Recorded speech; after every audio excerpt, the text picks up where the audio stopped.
will apply to anyone breaking our laws. Sir Edward. The Home Secretary knows perfectly well how much it worries and infuriates people that people can enter this country illegally and commit crimes, and there's no proper vetting procedure before they're unloosed on society. So will she do this to try and reassure our own citizens? Will she ensure that everybody who enters this country illegally is detained, they are fully vetted, most of them, their asylum claims are bogus anyway, perhaps deal with their asylum claims while they're in detention and then deport them and protect our own people? Well, I of course recognise the public concern around criminality, and that's why, of course, this government is working closely with all of our partners to not just improve data collection, but to have a risk-based approach so that we can manage those individuals who pose the highest risk on our immigration estate. If I may gently say to him, his suggestions for how we deal with those who seek to come to our country illegally, primarily through channel crossings, would have had more force if his government had succeeded in stopping those boats, as they often claimed that they would do so and utterly failed to do so. This government is using a number of approaches to try to get to grips with illegal migration, and will be bringing forward further changes to the House in due course. Chris Murray. Thank you, Mr. Speaker. The way to deal with any asylum seeker or indeed any migrant who commits a crime is to remove them from the country, which is why it's good to see that removals of foreign national offenders have gone up 40% from what was left under the last government. But actually the way you deal with crime in communities is by reinvigorating neighbourhood policing and supporting our police. So does the Home Secretary agree with me that that is two areas where this Home Office is clearing up the mess left behind by the previous government? My honourable friend is right. As one of many areas in which we are cleaning up the multiple messes left by the previous Conservative government. He's right to note that the removal of foreign national offenders has hugely increased under this government and will continue to do so. And removals from this country are at nearly 60,000 removals since we've been in office, and they will continue to rise. Shadow Home Secretary Chris Phil. Thank you, Mr. Speaker. I recently met Siobhan White, the mother of Rhiannon. Rhiannon was brutally murdered by Sudanese illegal immigrant Den Majek, who stabbed Rhiannon 23 times. Majek arrived by small boat in late July 2024. And as the Home Secretary will know, small boat crossings since the election have gone up by 45%. Now, Majek would have been among the first eligible for removal to Rwanda. So Siobhan wants me to ask the Home Secretary this. Why did the government cancel the Rwanda scheme just before it was due to start? Because if Majek had been removed to Rwanda, Rhiannon would still be alive today. Let me say, first and foremost, Mr. Speaker, that the murder of Rhiannon White was an abhorrent, horrifying crime, and our thoughts, and I know that of all of the House, are with her loved ones. The vile criminal responsible for her murder is behind bars where he belongs, and he has rightly received the strictest punishment of a life sentence. I don't wish to play politics with personal tragedy and government policy, but he will know, as we have discussed across this dispatch box on a number of occasions, the Rwanda policy was a gimmick, hundreds of millions of pounds spent with only 4 removals made from this country, his government knew that they were running into problems with that scheme already. This government has focused on measures that we believe will deal with the problems we're facing. It is taking some time, but they are the right measures, and they will get to grips with the problem that he left behind. Michelle Welsh. Thank you, Mr. Speaker. Question 2. Minister. Thank you, Mr. Speaker. This government has an ambitious programme to reform and improve how child exploitation is tackled. We are introducing a new offence of child criminal exploitation, establishing the independent inquiry into grooming gangs and the national policing operation, and expanding programmes to improve support to child victims of exploitation and trafficking. Speaker, in the UK, a child is reported missing every 3 minutes. These children are often the most vulnerable in society, as going missing can be a key warning sign of exploitation. Despite the clear connection, the term child criminal exploitation is not included in the Department for Education's statutory guidance on missing children from 2014. Given the Home Office also holds responsibility for protecting missing children, does the Minister agree with me that departments must work together to urgently update this guidance so relevant safeguarding partners can understand the risks, spot the signs and work together effectively to keep children safe? I thank the Honourable Lady, and I absolutely agree. The Home Office is working closely with other departments to ensure that there is a joined-up response when someone goes missing, through child protection reforms, updating key multi-agency safeguarding guidance, and the better use of technology, like our investment in the Tackling Organised Exploitation programme. Sir Gavin Williamson. Thank you, Mr. Speaker. With the government's plans to regionalise police forces and the potential scrapping of Staffordshire Constabulary, there's many people who are involved in the care of young people who are particularly vulnerable that fears that these moves will mean that there'll be less of a focus on protecting young children, as less senior police officers will be involved in working with local authorities to make sure those children are cared for. What actions will the Minister take to make sure that that doesn't happen? I thank the Honourable Gentleman, and I think he raises a really key and important point about how the reforms that will be brought forward will have safeguarding absolutely rooted at its heart. And I work frequently with the Children's Minister, for example, to make sure that whatever local multi-agency hubs are set up are actually fit for now and the future. But I give him my absolute assurance that I will take what he has said in good faith and make sure that that is the case. Shadow Minister Alicia Cairns. Thank you, Mr. Speaker. Online cowards such as Andrew Tate make money by radicalising boys into viewing women as prey, and Louis Theroux's documentary Manosphere has laid this bare once again.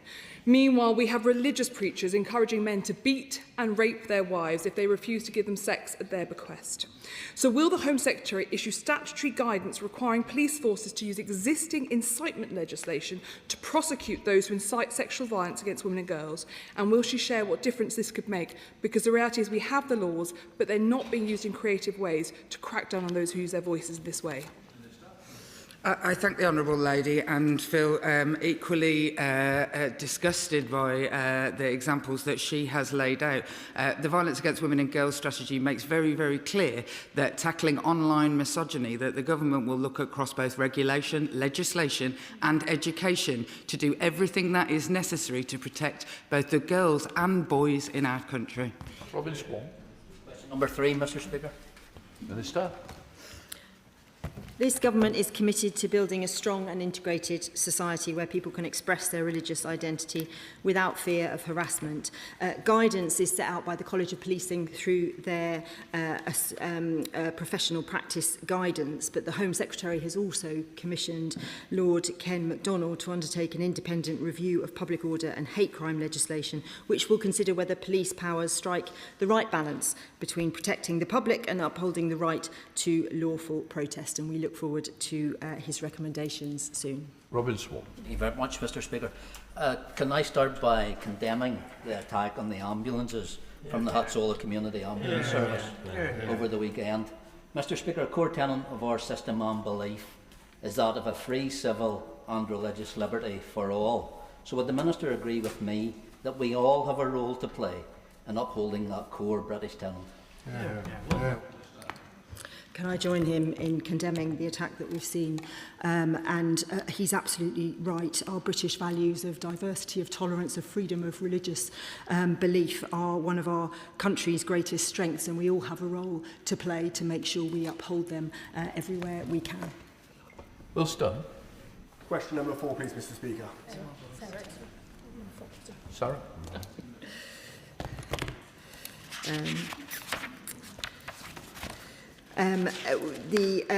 My honourable friend asked for the timetable on the independent review of public order and hate crime legislation, and he will know that this has been ongoing for some time since the Heaton Park attack, which happened in October 2025, and we are hoping to receive the final report by the end of May. Will Stone. I thank the Minister for the response. This review is incredibly important in protecting people's rights to protest and ensuring our communities are safe. Can she give me her word that she is going to do everything within her power to make sure it does come out by the end of May? Thank you. I can assure my honourable friend that Lord MacDonald is working independently, but he has assured us that it will come before the end of May, and of course we will then respond before the summer recess. It's very important, yes. It's not standing then, no, Jim Shabana. Thank you, Mr. Speaker. Can I thank the Minister very much for that answer? Minister, I led a deputation to Kurdistan some time ago, about 5 weeks ago. I was very impressed in Kurdistan by what government was doing in relation to public order and hate crime legislation in particular. There's many things in Kurdistan that I think that maybe we here in the United Kingdom could take on board and have that as our core values as well. Could I ask the Ministers, maybe outside the remit of the Honourable Lady, but just to say, if they do something good somewhere else, I think we should look at it. Would she do that same thing for me? Thank you. Of course, we're always very happy to learn from countries where good things are happening and we can learn those lessons, so very happy to do that. John Slogan. Number 5, Mr. Speaker. Minister. Thank you, Mr. Speaker. We value that the contribution rural businesses make and our immigration system takes account of their needs. Immigration is not a sustainable solution to the challenges facing our rural economies, and we are committed to controlling migration across the whole of the UK. Chairman Slogan. Thank you, Mr. Speaker. Sheep shearing may not be on the Home Secretary's bucket list, but in another U-turn following pressure from NFU Scotland, the government apparently listened to the farming industry and agreed to a sheep shearing visa extension for 1 year. The Home Secretary is looking a little sheepish in her place there, so in order to avoid being accused of woolly thinking, if she cannot commit to a longer-term extension for the farming sector, will she then transfer powers to the Scottish Parliament so that farmers, fishers, the hospitality and care sectors can deal with their acute labour shortage? Thank you, Mr. Speaker. I think that was a close shave for really poor humour. The sector has been supported for 14 years to enable them to train up UK workers, reduce their reliance on migration labour and provide a sustained workforce within the United Kingdom. We have extended the immigration concession for sheep shearers to cover this shearing season, but after this final extension, we expect the sector to complete its transition to using domestic labour. Dr. Alison-Garden. Question number 6, please, Mr. Speaker. Thank you, Mr. Speaker. With your leave, just before I give my answer, I would want to pay my respects to PC Bradley Cork, who sadly lost his life yesterday in the line of duty. My thoughts, and I'm sure those of the whole House, are with his family and his friends. On the matter of police efficiency, Mr. Speaker, we must seize the opportunity to transform policing through technology. Through the creation of a national police service, we will invest £115 million in AI and automation, saving 6 million policing hours every year. Dr. Alison-Garden. Live facial recognition technology is being deployed across the country to support the police in preventing and detecting crime. While I recognise the importance of improving police efficiency, we have also seen a number of wrongful arrests linked to the use of live facial recognition systems, and only last week one police force paused use of facial recognition due to racial bias. In light of this, can the Secretary of State reassure the House that deployment, oversight and auditing of facial recognition technologies are subject to robust and transparent safeguards, and state when the facial recognition framework will be published? Well, I can give that reassurance to my honourable friend. Mr. Speaker, we are absolutely clear that police forces must comply with data protection, human rights, equality and other relevant laws. This means that the police can use live facial recognition only for targeted, intelligence-led, time-bound deployments to locate specific individuals on a watch list, such as wanted offenders or people who may pose a risk of serious harm. My honourable friend knows that we have consulted on a legal framework on how and when law enforcement should use biometrics and facial recognition. The consultation is closed. We're going through the responses now, and we will bring forward proposals to this House in due course. Thank you, Mr. Speaker. Police efficiency is the argument being used to call for or propose the merger of Lancashire and Cumbria police forces, something which I strongly oppose. Lancashire, a wonderful county, and indeed a county with many urban centres and a much larger population. I wonder if she would agree with me there's a real risk to the people of Cumbria of seeing that our police officers being drawn down to those larger, more populous places in Lancashire, and that it would be wise to call off the merger. Well, let me say to the Honourable Gentleman, firstly, there are no planned mergers. There is an independent review by Lord Hogan Howe that will advise the government on the right number of regional forces as part of our plans to change policing so that we have a national police service, regional forces and then local police areas able to police their local communities as well. So those are the proposals that we've announced. Lord Hogan Howe is doing his review. When it reports, I'm sure we'll be able to have a debate on what he proposes for regional forces. But I would reassure him local police areas will be a key part of these reforms as they are rolled out, and it will deal with exactly the problems that he has raised. Number 7, Mr. Speaker. Minister. We are giving the police the powers they need to bear down on shop theft, including making it a specific offence to assault retail workers and ending the effective immunity for shop thefts under £200. And we are fighting the organised gangs that often drive these crimes. Our £5 million investment in a specialist intelligence-led policing cell is bringing more criminals to justice. Robin Moore. Mr. Speaker, Colin Appleyard Motors in Keighley was recently the victim of a ram raid in Keighley, which involved a vehicle being used to smash the entrance before a gang of 7 individuals entered the business and stole 9 off-road bikes worth approximately £80,000. So can the Minister tell me what the government is doing to work with local police forces like West Yorkshire Police to identify, to shut down these mafia-style criminal gangs that are causing significant harm, distress and suffering for local businesses across Keighley and our wider area?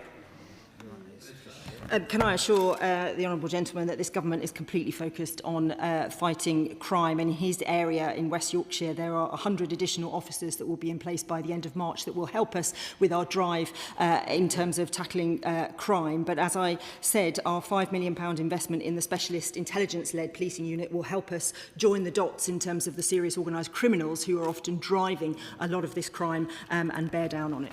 Leverett. Thanks, Mr. Speaker. Last week I met with USDO, the shop workers' union. They informed me of the increased levels of violence, abuse and intimidation in the shops, in the retail industry itself. You know, that includes violence, spitting in people's faces, these horrible, horrible crimes. Can my honourable friend say what measures the government are taking to protect these mainly low-paid workers, you know, in the workplace?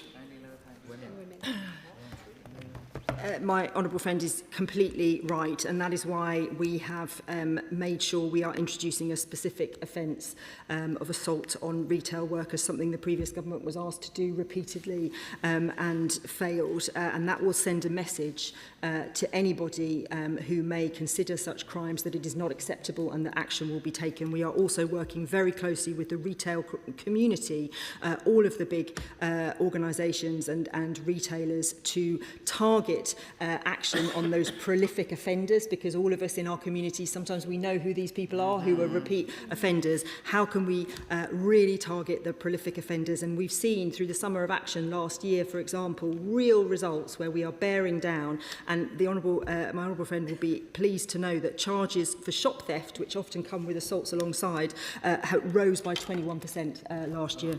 Jim Dixon. Question number 8, Mr. Speaker. Minister. With permission, Mr. Speaker, I'll group this question with question 20. We are ensuring neighbourhood officers are focused on tackling issues like antisocial behaviour which can blight our communities. Through our neighbourhood policing guarantee, every neighbourhood now has a named contactable officer dedicated to tackling crime and ASB in their local area. They will respond to neighbourhood queries within 72 hours. Every force in England and Wales also has a dedicated antisocial behaviour lead and will be publishing local antisocial behaviour action plans in April. Jim Dixon. Thank you, Mr. Speaker. Can I say that I'm very grateful to the Minister for her reply, but also for meeting with me and others at the end of last year to discuss the troubling and growing trend of the use of catapults to target wildlife and people in Dartford and across Kent. And I really appreciate the work she's doing to organise a round table to take place soon where wildlife groups, farming representatives, the police and others can meet to discuss how we can take action to reverse the dangerous and illegal use of catapults. Could the Minister confirm whether, if after the round table the evidence supports it, she will consider adding catapults to the list of offensive weapons, which will enable the police to act promptly and effectively to disarm those using catapults to harm people and wildlife whilst protecting legitimate uses. Minister. Can I thank my honourable friend for his campaigning on this issue and for drawing attention to something that is very significant in parts of the country, seems to be on the rise, both in terms of its impact on wildlife but also on people. So I'm very pleased to have the roundtable, and I'm grateful to him for the advice he's given as we put that together. And of course, where the evidence is there, we will look to see what we can do, whether that's legislative change, whether that's more resources in terms of policing or any other measures, because this crime is unacceptable, and we are very keen to work with him on finding solutions. Very Kelly Ford. Thank you, Mr Speaker. Residents in Langley Moor, Belmont, Eschwinen, North Road, Pittinee and the Sunderland Road estate are seeing growing levels of antisocial behaviour, from yobs on e-bikes, intimidation of shop workers, public disorder and arson in parks and woodlands. Antisocial behaviour is getting out of hand. My constituents don't feel safe, and despite the efforts of our PCC, Durham Constabulary officer levels still remain lower than 2010 due to an outdated funding formula used by previous governments. So will the Minister reassure my constituents that this is a government investing in policing with a plan to tackle antisocial behaviour, because at present they're not seeing it? Can I thank my honourable friend for the question? As someone who used to live in Pittinee, I know what a wonderful area it is. And I say live, I was at university there, lived in Pittinee, as did Mo Molam when she was at university. But she's absolutely right to draw attention to the fact that these low-level antisocial behaviour, low-level as it's called, actually impact on our communities in a way that is deeply damaging, and this government is taking that very seriously. Of course, there are the additional officers that she will see, 26, I think, in her area by the end of this month. And of course, we are bringing forward legislation, things like respect orders, more powers to tackle theft, public disorder, shop theft, all of these things. But I will work with her to make sure we get the results that she and her community deserve. Lee Anderson. Thank you, Mr Speaker. Antisocial behaviour in social housing in my community is creating a living nightmare for some council and social housing tenants. So does the Minister agree with me that if we have prolific offenders, antisocial behaviour coming from these council houses, that the tenants should be asked to leave, they should be kicked out and never given a social housing again?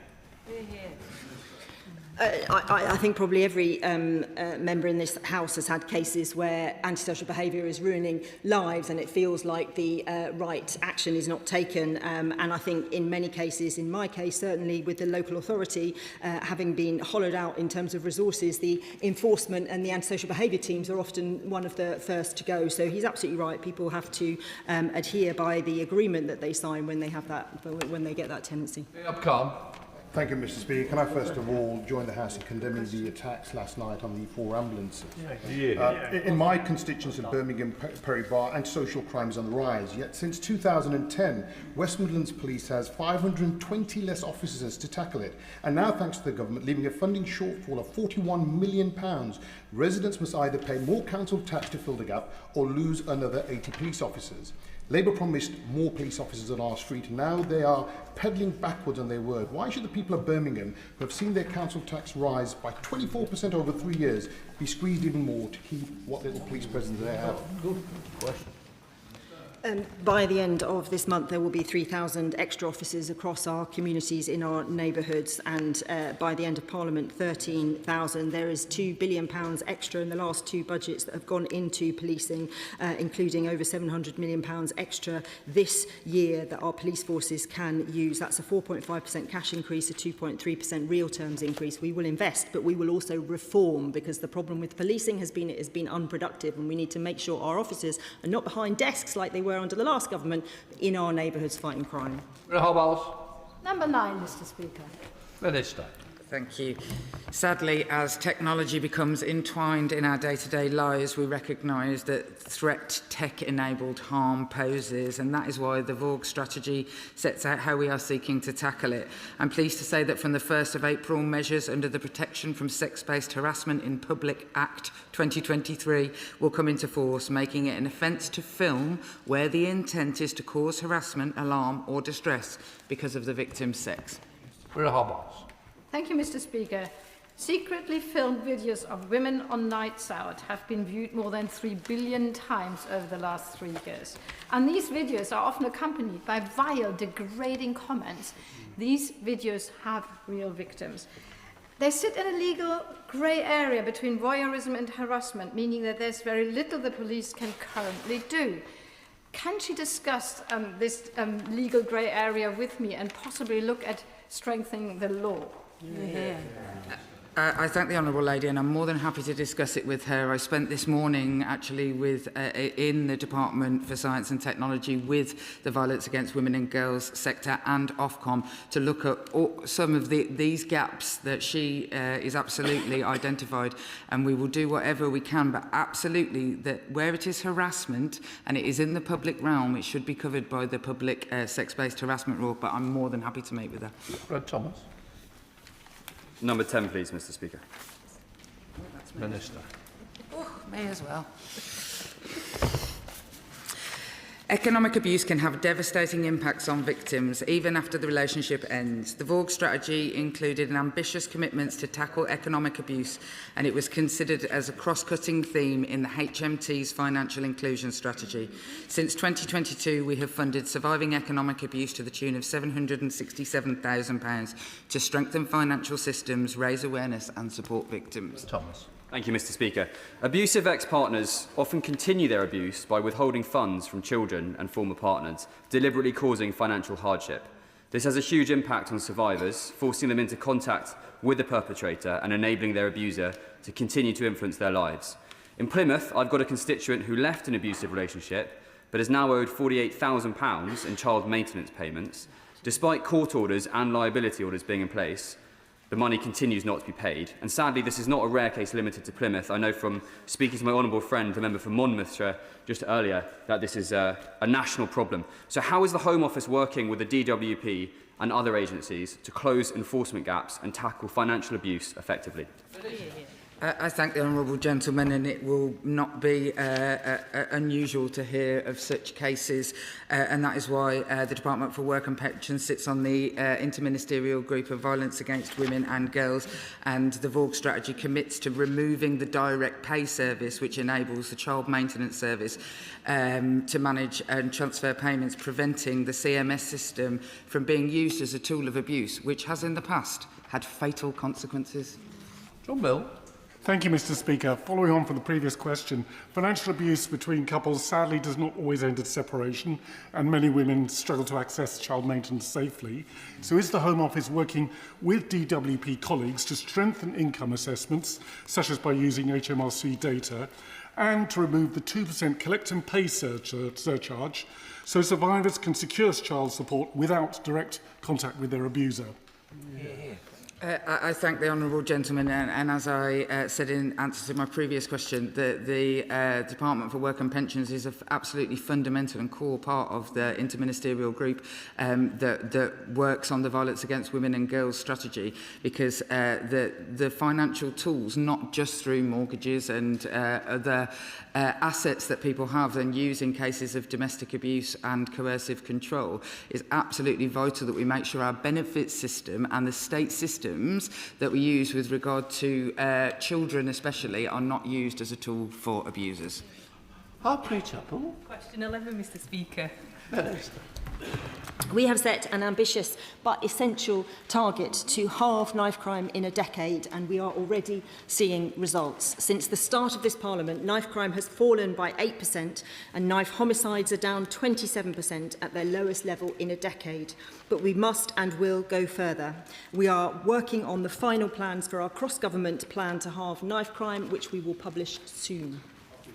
Thank you, Mr. Speaker. Child criminal exploitation is a significant driver of knife crime in the UK. around 15,500 children were identified to be at risk or involved in exploitation at the year ending March 2025. Children are often coerced by gangs into carrying weapons for protection, storing drugs and trafficking illegal goods, often being criminalised themselves rather than treated as victims. What work is the Home Office doing to target the organised criminality behind CCE, and what structures are in place to support children and families in vulnerable situations? Can I thank my honourable friend for that question? We are, of course, introducing legislation to bring in a new offence of child criminal exploitation. Our County Lines programme works extensively, not just to tackle the criminals and to shut down the lines, but also to safeguard young people. And since July 2024, over 4,000 safeguarding referrals have been made, so that while we're catching the criminals, we are also protecting the children. Shadow Minister Mapp. Thank you, Mr. Speaker. Knife crime and drugs are destroying too many lives in our country. Stop and search is the best tool we have to take these off our streets. Does the Minister agree the only people who should have anything to fear from stop and search are the criminals? And if so, why won't she adopt our proposal to allow the police to act on a single suspicion indicator so that we can treble stop and search and take weapons and drugs off our streets? The honourable gentleman thought that the way to tackle crime was to recruit more officers and put them behind desks, so I'm not going to take any lessons from him. Stop and search, as we all know, stop and search is a very powerful and important tool in tackling crime, and nobody would disagree with that. And it is part of a range of interventions where we can tackle knife crime. Knife-enabled robbery, for example, has plummeted in the areas where we have focused our resources since the election. We must use all the tools in our armoury, and stop and search, of course, is one of them. Martin. Question number 12, Mr. Speaker. Minister.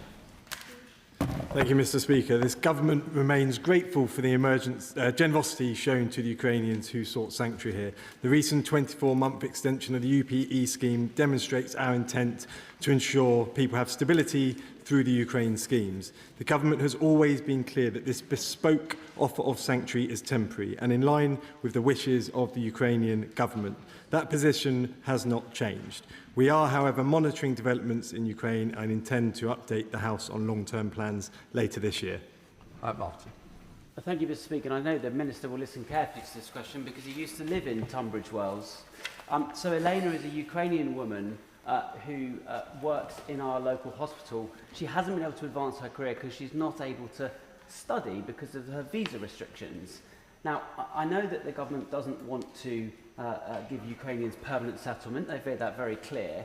But will the Minister at least divine a pathway by which they can give visa security to the Ukrainians so that they can get mortgages, they can get jobs and they can study? Because those are the three things at the moment that they're really restricted in being able to do. Thank you, Mr. Speaker, and I assure the honourable gentleman that I am listening and that these concerns I do take seriously. I assure you that the UP scheme does provide continuing access to work, to benefits and to services once they provide that proof of immigration status using the share code. Long-term plans on this cohort, who are a bespoke cohort that we have been clear is temporary, will be laid out later this year. Davidson. Question number 13, Mr. Speaker. Minister. Thank you, Mr. Speaker, and with your permission, I'll group this question with question 16. The Home Office published quarterly statistics show that on the 30th of December 2025, there are 103,426 individuals in asylum accommodation, compared with 108,085 on the 30th of September 2025 and 96,642 on the 30th of June 2024. Of course, that time series is not a like-for-like comparison, but for reference, colleagues will be interested to know that in the final September under the previous government, there were more than 119,000 asylum seekers in accommodation, so the comparable figure from September 2025 is well down on that level. Mr. Speaker, so the numbers published by the Home Office show around a 7% rise in the numbers in asylum and dispersal accommodation. And my Hillingdon constituents would know, because we have the highest numbers of asylum seekers per capita of any local authority area in the country. In particular, this is putting huge pressure on the supply of temporary accommodation. And my local Conservative council argues that it should put the needs of long-standing local residents for housing ahead of those newly arrived as asylum seekers. Does the Minister agree? Well, I suspect the Honourable Gentleman would say this too, but I wish the previous government had used their time to actually build some houses. That's at the root of our housing crisis. But it is doubtlessly true that the estate is running hot, which is why he will be pleased to hear of those figures falling September on September. And I'll say to him that future publication of data without running ahead of that is likely to show that that trend is one that's continuing, I think one we would all support. Thank you, Mr. Speaker. Since Labour came into power, the number of people in asylum accommodation, whether that is hotels or now into dispersal accommodation, is up by over 6,000 people. Now, with figures like this, no resident in South Northamptonshire believes that this government is tackling this issue, especially with the continued operation of the migrant hotel in my constituency. So with the warmer weather coming and the better weather with that, the boat crossings will obviously continue to increase. So what is the government going to do differently to tackle this and stop the boats as they promised? Well, the Honourable Lady will know that in the asylum policy statement we set out the most significant reforms to the asylum system. Certainly in my lifetime we've already introduced the reduced protection period. We're making quicker decisions, better decisions than ever before. We've increased removals, 30% increase on our predecessors. Those together are decreasing those numbers. As I say, that September on September number with perhaps future good news to come. Thank you, Mr. Speaker. Can I begin by thanking the Minister for the work that he is doing to close asylum hotels, including the Crew Arms Hotel in my constituency? And can I encourage him to go further still to close the Royal Hotel in my constituency? But will he also join with me in reminding the members opposite that it was under a Tory government, prominent members of which now sit with the turquoise Tories over there, that the concept of asylum hotels was invented, and who presided over the opening up of the business model for small boats crossings in the first place? Well, the Honourable Gentleman's right, and Reform wants to say that they're a new voice in politics, but they look very similar to the old voice, if you ask me. But the important thing that his constituents will know is that the government, the opposition, when in government, the Tories opposite, they were the ones that opened those hotels, and Labour will be the ones that closed them. Matt Pickers, Shadow Minister. Thank you, Mr. Speaker. On the 30th of June 24, there were 96,642 in asylum accommodation. The latest figures show there are more than 103,000. So despite the creative interpretation, the number is up, not down. There's a distinct lack of gang smashing going on. Crossings are up 45%, and the government's new border commander has already given up and quit. When will the government accept their approach is making things significantly worse? I mean, I would gently say to the Honourable Gentleman, I think creativity is pointing at different dates in the calendar of a profile that he knows has seasonal elements to it, and trying to compare them as like for like. He knows that doesn't work. But in terms of, he's very kind in giving him the opportunity to say that with regards to tackling organised immigration crime, that work is at its record level, a 37% increase under this government with 5,000 disruptions. That's the serious work. They'll throw rocks from the sideline, but that's what they do, isn't it? Wilkinson, Liberal Democrats. Thank you, Mr. Speaker. The Home Secretary's authoritarian tendencies often please the Reform Party and the Tories, but some in her own party are apparently less happy with that approach to immigration and asylum. The changes to ILR in particular risk busting efforts at social cohesion while harming public services and the economy and creating unworkable bureaucracy in the Home Office. Now, Liberal Democrats have expressed concerns about these proposals, and many on her own backbenches are now reportedly very unhappy. So does the Home Secretary really feel comfortable that she might be reliant on support from the Honourable Member for Clacton and the Tories to force through her flagship project? Well, I'm slightly concerned if the Honourable Gentleman thinks that people who've come as part of economic migration schemes are in some way in the asylum population. Those two, of course, are very significantly different things. Nevertheless, we have made significant proposals in this space, including increasing the main basis time to settlement to 10 years with the ability to earn down based on working, not committing crimes, learning the English language. I think all very sensible changes. We, of course, had a consultation that closed only last month, had more than 200,000 responses to it, and we're looking at them very closely. Sean Barrett. 14, Mr. Speaker. Minister. Thank you, Mr. Speaker. We have, of course, discussed the introduction of visa breaks across government, including the impact on the Chevening scholars.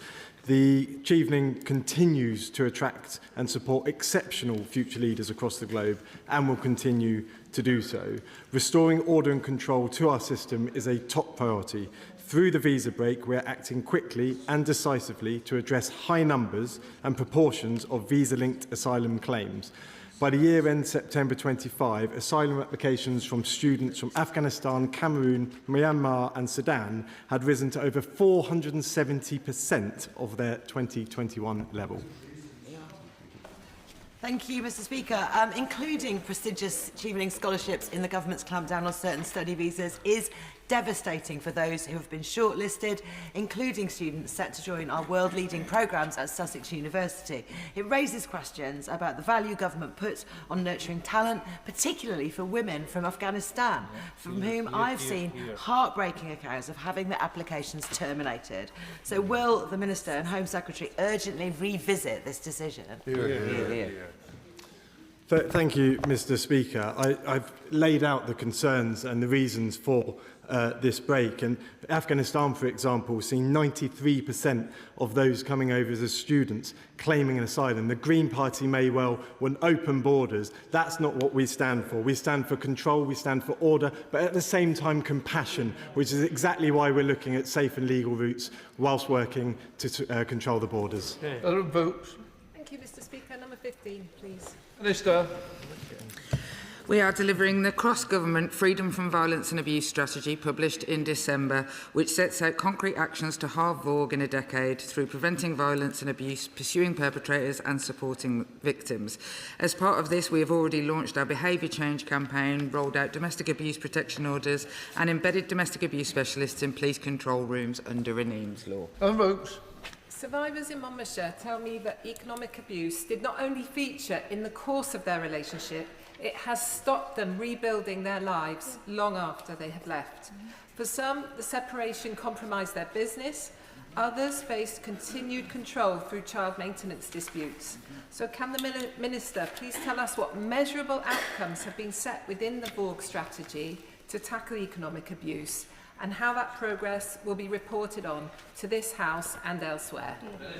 I thank the Honourable Lady, and what I committed to in the launch of the Violence Against Women and Girls strategy was to annually update the House on progress across a number of different metrics, both the overarching and those that sit within different government departments who, I have to say, are having to take responsibility for this, some of them for the first time, but specifically working with the financial sector and regulators. The strategy talks about exploring how financial products, including joint mortgages, can be used as a tool of abuse. So we will be working with departments like the Treasury to look at exactly how we can monitor progress against all of our aims, and I will report on that annually. Jones. Thank you very much, Mr. Speaker. One of my constituents suffered such coercive violence that her partner was able to force her to allow him back into the home. She couldn't tell anyone, and he continued to assault her daily. She reported this behaviour to the police, but they did very little.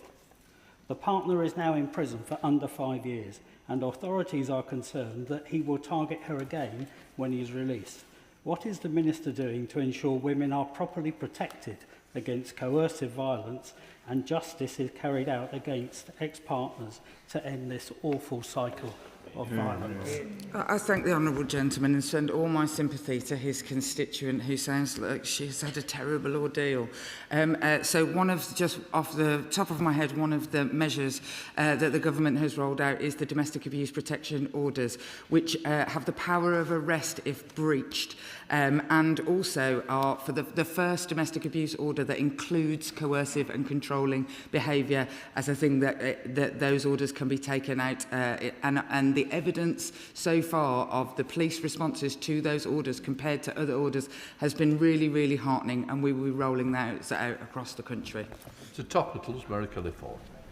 Thank you, Mr. Speaker. Question number one. Thank you, Mr. Speaker. I want to address the terrible scenes in Golders Green last night, where 4 Jewish community ambulances were set on fire.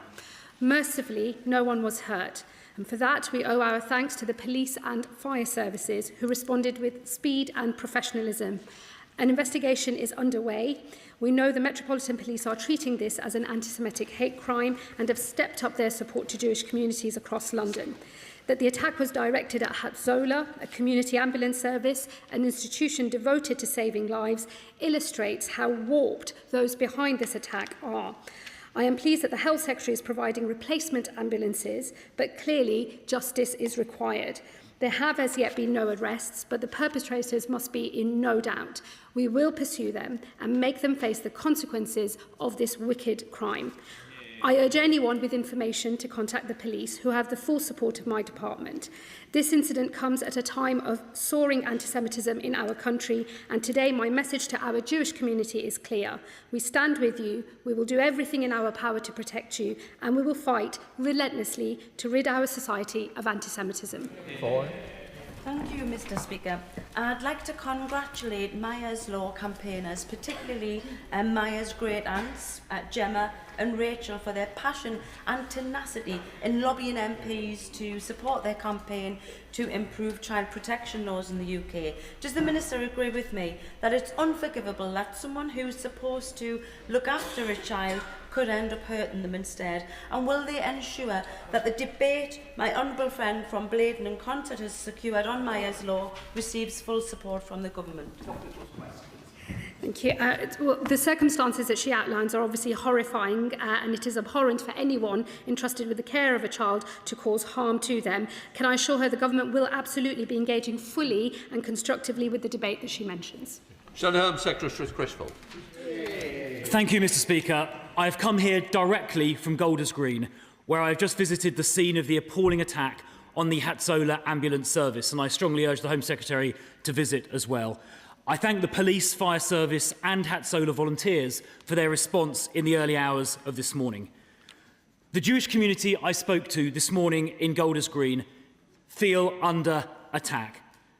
So what more can the Home Secretary say about the government's plans to protect the Jewish community, including potentially using CT-style surveillance powers to identify and disrupt anti-Semitic attacks before they occur?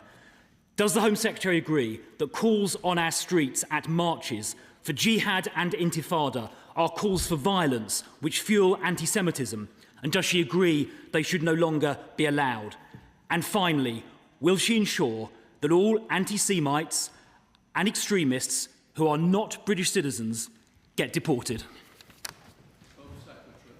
I thank the Shadow Home Secretary for his questions. Let me just assure him and, most importantly, the community, not just in Golders Green, but the whole of the British Jewish community. This government takes very seriously the rise in anti-Semitism that we've seen across our country. We are approaching this with a whole-of-government response. My colleagues in health, in education and in the communities and local government department are all taking forward the government's social cohesion action plan and taking specific measures to tackle anti-Semitic hate crimes. There must be zero tolerance, and I know that across this House there is unanimity by all members that there must be zero tolerance of anti-Semitism. He already knows that we have an independent review on public order and hate crime legislation. We will bring forward more proposals in due course, but we will never tolerate anti-Semitism in our country. Criswell. Well, I'll be pursuing these questions with the Security Minister in the statement later. Mr. Speaker, media reports suggest the Home Secretary is under pressure from the former Deputy Prime Minister on her ILR policy.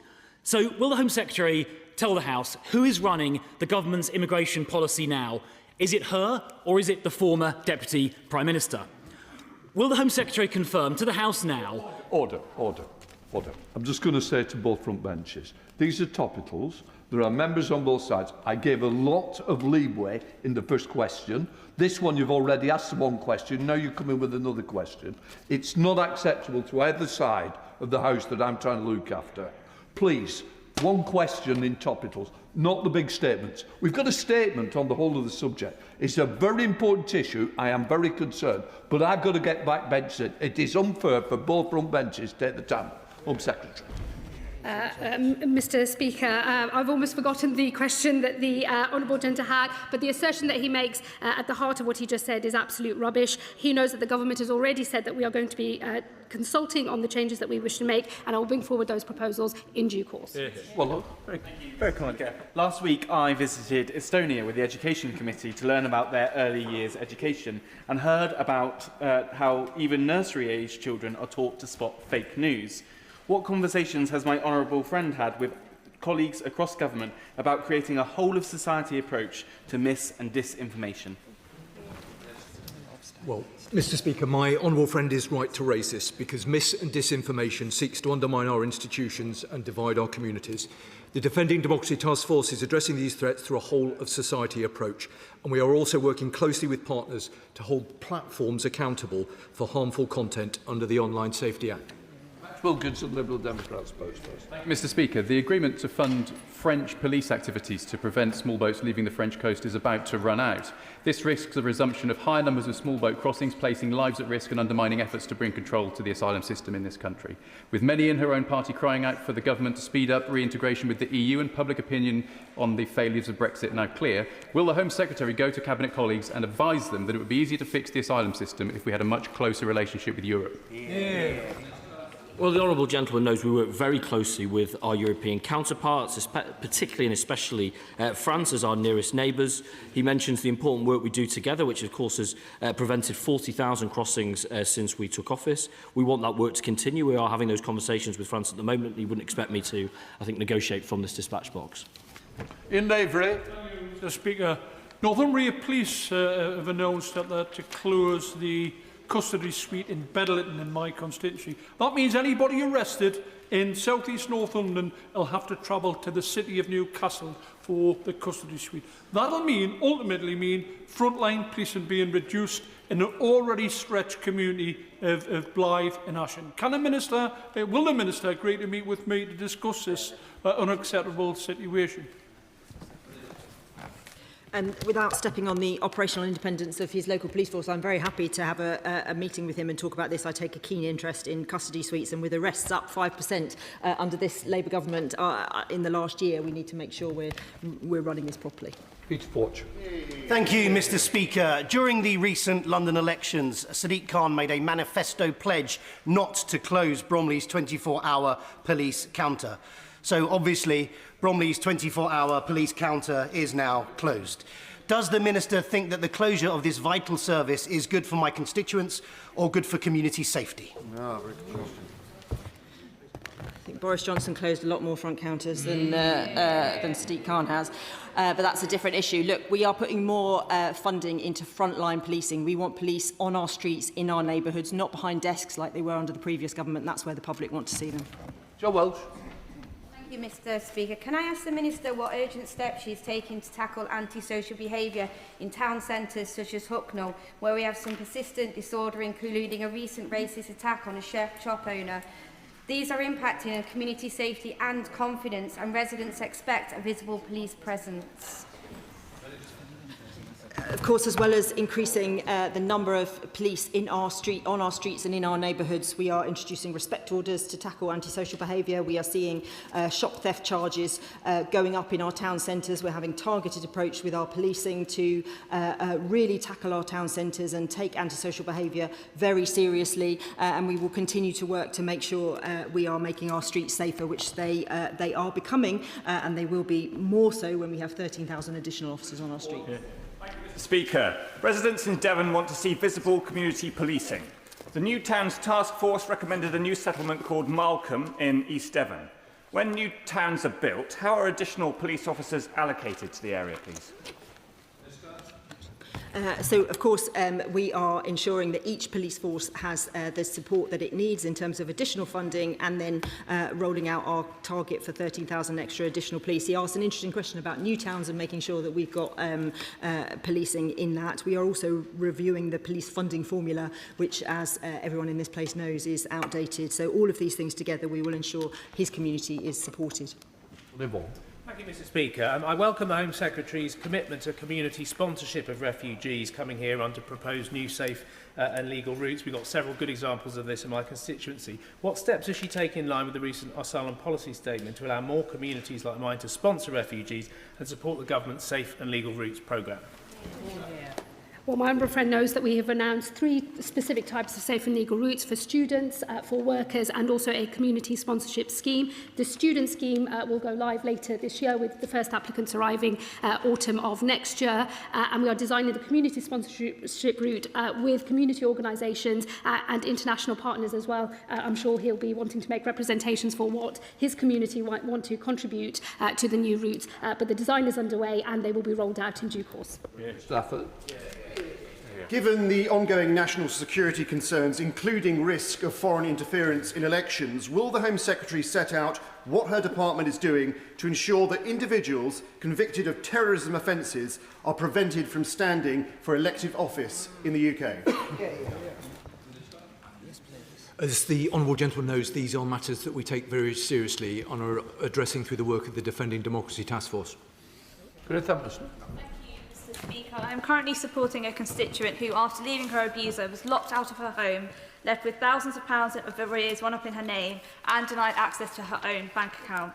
Does the Minister agree that post-separation abuse is too often overlooked and still not recognised widely enough, and what steps has she taken to better protect victims? Minister. I thank the honourable lady, and I absolutely agree with her. The Violence Against Women and Girls strategy will really focus on the specific issues of ensuring that we have that services such as the police get it right about post-separation coercive and controlling behaviour. Sarah Dyke. Speaker, criminal gangs are targeting isolated farm and woodland, dumping lorry loads of illegal waste, posing serious environmental risks. The Environment Agency reports that offenders are saving thousands of pounds in disposal costs, whilst landowners face the financial responsibility of clearing the site. So will the Minister support the National Crime Agency in preventing and effectively prosecuting serious and organised rural waste crime? The Honourable Lady is absolutely right. This rural waste crime is completely unacceptable, often driven by larger, serious organised criminal gangs, and we are absolutely determined to bear down on it, yes. Graham Stringer. The Secretary has been commendably robust in her response to anti-Semitism and attacks on Jewish institutions, particularly since the 2 members of the congregation at the Heaton Park synagogue were killed. After that attack, the MacDonald report, or the MacDonald inquiry, was set up to look into hate crime and public order. I think for the first time this afternoon we have heard that that's not going to report till May, when it was promised for February this year. Can she speed it up, please? Yes, it is an independent review and I'm in constant discussion with Lord MacDonald. He has requested a short extension in order to deal with the matters comprehensively, and I think it is right that the independent review has the time it needs, but it will be brought forward very soon. John Lannan. Speaker, it's been reported that under the SNP, Police Scotland has written off 25,000 crimes without investigation, including shoplifting, theft and vandalism. So does the Minister agree with me that this is a surrender to criminals, leaves people wondering why they report crimes in the first place, and shows that life in Scotland is a soft touch to criminals under the SNP? And I can reassure the honourable gentleman that England and Wales policing, which I'm responsible for, will get the support it needs and bear down on criminals in exactly the way it should. Debbie. Thank you, Mr. Speaker. Mr. Speaker, I meet regularly with lead stakeholders in my constituency who work passionately to keep children safe and to reduce knife crime. Can the government say what work they are doing, working with grassroots organisations to support them in their work to prevent knife crime? This government funds violence reduction units, and our police and crime commissioners, where we don't have them, also make sure we are funding a raft of organisations who know what's happening on the ground, know what the interventions are, know how he can drag children out of crime and into making better choices. I see that in my constituency. I know she sees it in hers, and those community leaders really are the bedrock, and we must support them as much as we can. Sarah Poach. Thank you, Mr. Speaker.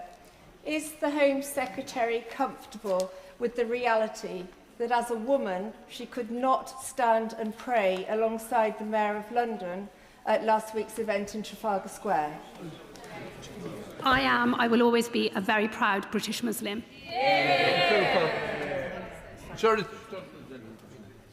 Thank you, Mr. Speaker. Can I commend Northumbria Police for overseeing a huge and safe policing operation at the Newcastle-Sunderland match over the weekend, one of the many matches every season that British policing successfully polices. But given these officers are taken from normal day jobs in response and neighbourhood and so forth, would she agree with me it's time to think about the Premier League contributing more than the 20% they currently do towards those costs so that we can put that money back into policing? Yes, and we are looking at this as we speak and making sure we strike the right balance. But it is absolutely the case that at the moment there is a huge cost to policing for football matches and indeed other events more widely that are not covered, and we don't have that support, and we think it's right that we look at this. Cooper. Thank you, Mr. Speaker. Small boat returns run around 6% of the total numbers arriving here, but the Home Secretary denies this is anything to do with the ECHR. So if not the ECHR, which part of the government's flawed policy is responsible for this feeble rate? Well, the honourable gentleman will have heard me say that removals under this government have now reached 60,000, 31% up on our predecessors. So I can't agree to an argument that says that we're not removing people at pace and at scale. Those, with regards to the routes by which people come, it generally tends to be which country they come from and how likely they are to have their claim accepted. Rachel Bass. Mr. Speaker, my constituent was just 13 months when she came to this country. As a teenager, she was taken into care. She was then groomed and exploited into county lines and now is serving time in prison. Why is this government deporting her when she has only known this country? And would they instead look at giving her proper rehabilitation and getting her life back on track? Well, the Secretary of State has a strict legal liability to remove anybody who gets a sentence of a year or more, and indeed from today a suspended sentence of a year or more. But nevertheless, the honourable member has raised a very important case, and if she sends the details, I'll look at it closely. Stephen Bartley. Thank you, Mr. Speaker. The government is making top-up payments to asylum support enhancement cards, but has refused to answer my written parliamentary questions regarding how many payments and how much is being spent, even though this is information the department must have. It's held digitally, and the accounting officer under Chapter 3 of Managing Public Money has a duty to demonstrate these payments constitute value for money. So can the Home Secretary say why she's covering this information up? Well, if the honourable gentleman checks the record, he'll see that I answer an awful lot of questions from colleagues on a daily basis, and I seek to give the fullest available information so we can have the best and most based in fact debate possible on what is a very contentious issue. I'll have to look more closely at the element that he raises, but he will also know from his time in government that cost and person time is a factor in what we can and can't pull together and release. Final question, Pete Wishaw. Much, Mr. Speaker. In the past few weeks, the Home Secretary has announced a whole swathe of new restrictive asylum and immigration policies, which are, as we know over the weekend, are at best contentious. When are we going to have a vote on them? Well, the honourable gentleman hosted and called and secured a very, very good debate only last week, Mr. Speaker, that was well subscribed, and we had a very good conversation there. But I'll say to him, as someone who's well experienced in this place, that where we need primary legislation, there will be primary legislation. When we need secondary legislation, there'll be secondary legislation. If things are matters for policy, well, there'll be a matter for policy. Right, we'll let the front benches change over.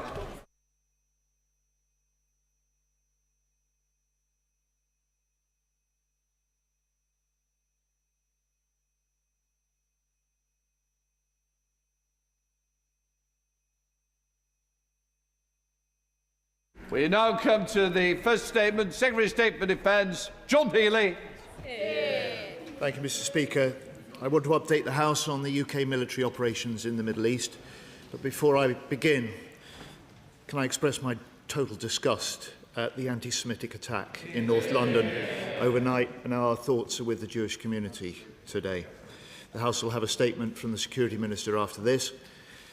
But let me start this statement, if I may, Mr. Speaker, by thanking every single person across defence that is working flat out, from our senior leaders to our junior ranks, military and civilians alike, our planners in PJHQ, Our counter-drone units protecting coalition bases, our air defence teams in Cyprus, our fast jet pilots across the region, and our sailors in the Eastern Mediterranean. I say to them, on behalf of the House, you are proving yet again you are the best of Britain in action. Yeah. Mr. Speaker, with the fast-moving events in the Middle East, we're maintaining a clear, consistent approach. And as I said in my statement to the House last week, the UK government's decisions and actions are founded on three principles. The first is defensive, taking the necessary action to strengthen our collective defence. That's why I've been putting vital military assets into the region since January. Second is coordination with allies, leading and coordinating our responses with NATO allies and with partners including the US, the G7, the E5 and Gulf nations. The third is legal, ensuring a legal basis for our decisions, allowing ministers to make sound choices and allowing our military to operate with the fullest confidence. And UK action remains grounded in these principles and our purpose to protect British people, protect British bases and protect British allies. Mr. Speaker, Iran is a threat to us all. It's lashing out and its attacks across the region are escalating.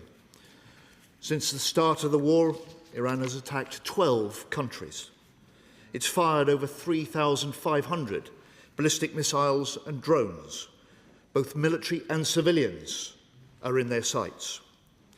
Oil refineries bombed, embassies and bases targeted, commercial ships hit.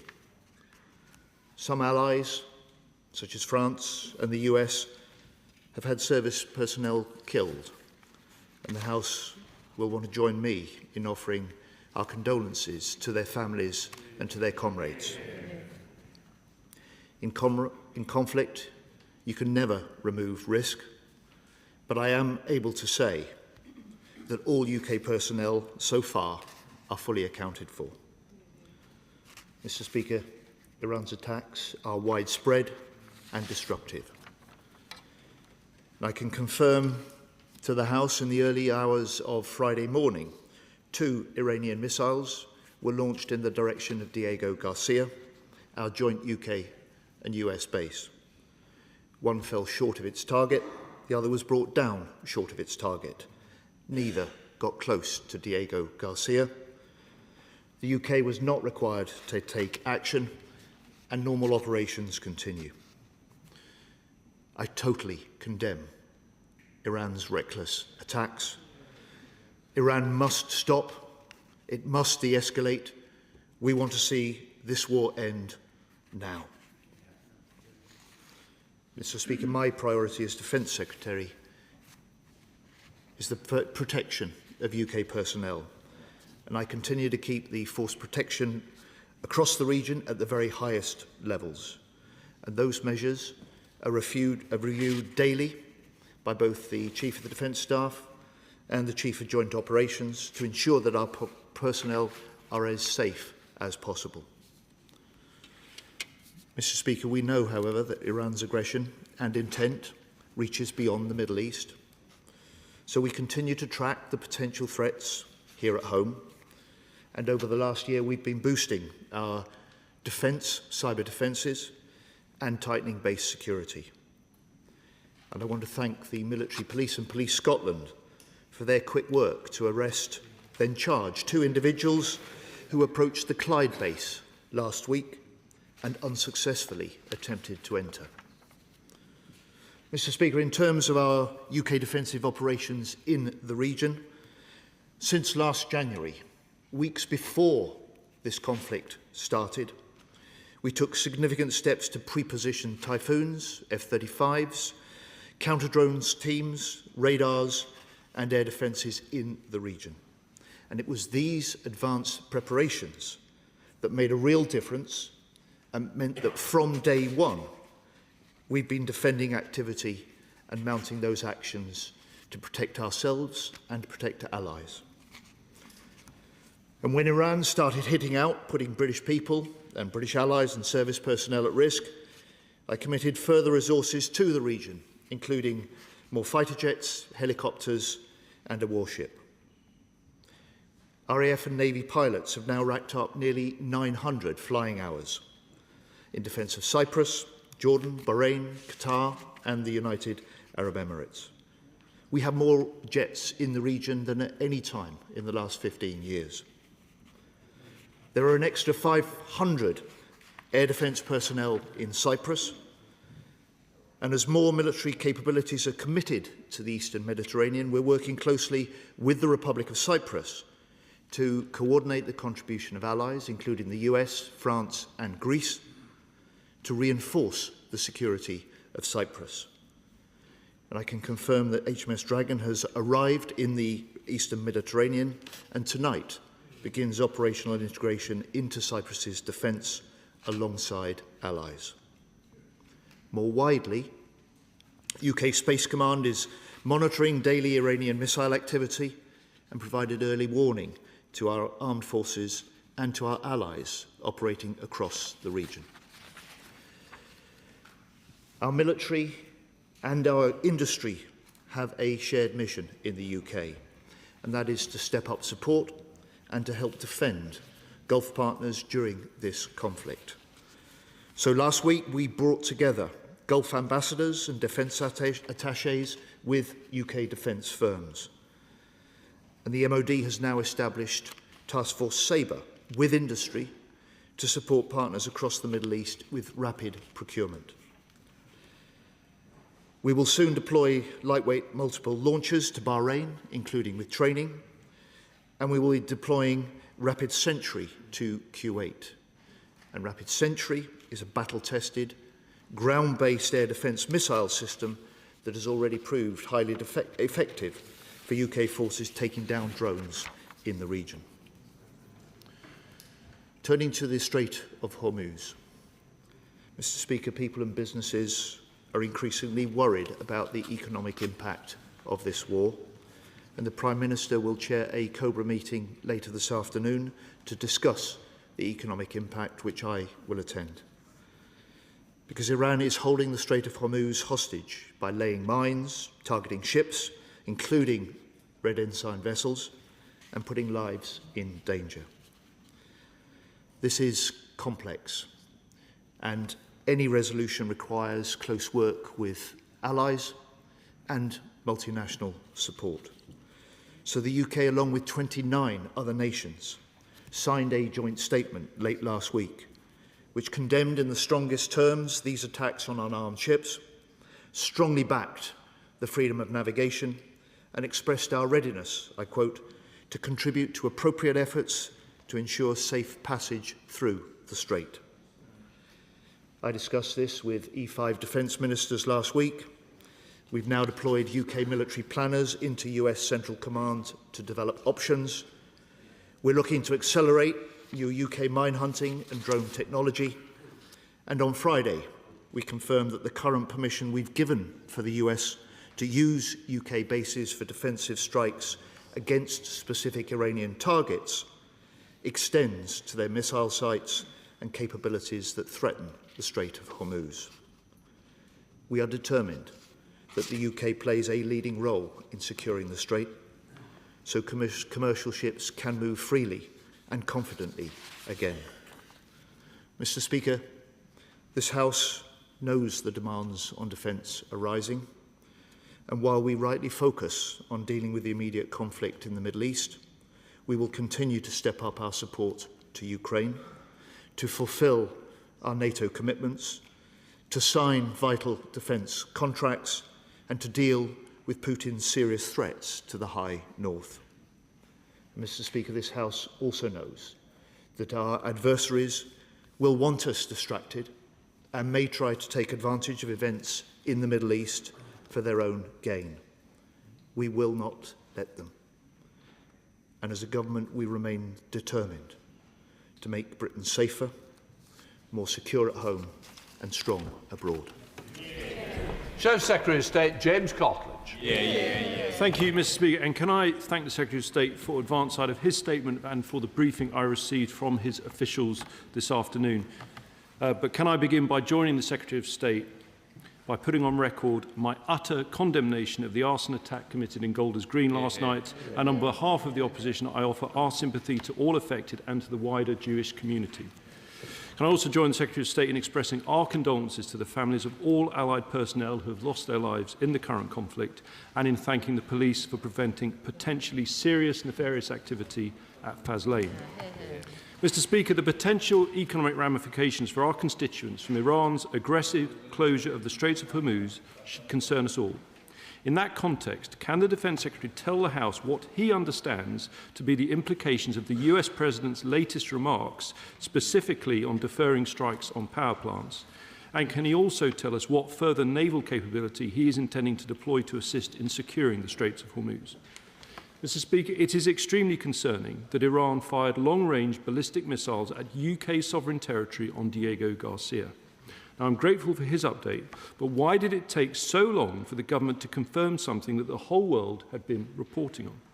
And what action is he going to take to respond to those wholly unjustified attacks? Can he confirm if the potential firing range of this Iranian missile implies that it could reach well into Europe?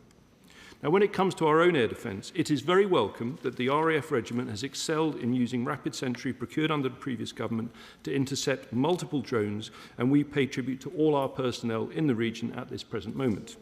We also welcome the fact that this capability is now being deployed to support our allies in the region, and we hope that the air defence system he is sending to Bahrain will be in position as soon as possible. But we note reports that at least one of the Iranian missiles fired at Diego Garcia was intercepted by a US destroyer. Is it correct that the US intercepted this missile before the government decided on Saturday to grant the US further permission for use of our bases? Doesn't this once again underline Labour's extraordinary double standards, that until their latest U-turn, the government have been relying on the US to defend us whilst denying them the use of our bases? And given reports that the Iranian missile headed for Diego Garcia was intercepted by a US destroyer, this underlines the critical importance of our Type 45s when it comes to our own air defence. So whilst we welcome HMS Dragon finally arriving, does he regret not sending her much, much sooner? As he knows, the Type 45 Sea Viper air defence system relies on Aster missiles. Last week, I wrote to him, urging him to use the HMT reserve funding for the Middle East operations to urgently procure missiles needed for the Middle East, including LMM for our Wildcat and Rapid Sentry, ASRAAM for our fighter jets, and Aster for the Type 45s. Since then, he's confirmed the order of LMM, which I welcome. Will he now use the reserve to order more air defence missiles for our ships and fighter planes? Of course, if our Type 45s are to intercept the most sophisticated ballistic missiles, they need the Sea Viper system upgraded to Sea Viper Evolution, which I have repeatedly asked ministers to accelerate, as it is currently scheduled to enter service in 2032. Now, when I was a Defence Minister, Mr. Speaker, HMS Diamond was under attack by the Houthis in the Red Sea, using expensive missiles to intercept cheap drones. So I scrapped a load of red tape that accelerated the in-service date of our Dragonfire anti-drone laser from 2032 to next year. Will the Secretary of State take similar steps to accelerate Sea Viper? Of course, the problem, Mr. Speaker, is that in a written answer I received in January about Sea Viper Evolution, the DRI Minister responded that, and I quote, continued progress remains subject to, guess what? The Defence Investment Plan. Now, in Defence orals on the 15th of December, there were just 4 sitting days left before the rise of the House. And the Secretary of State couldn't tell us then whether they would publish the DIP before recess. So given that there are once again just 4 sitting days left before recess, and that he must know his diary for the week ahead, can the Secretary of State tell us, will the Defence Investment Plan be published before the rise of the House on Thursday? If not, will he publish it during purdah?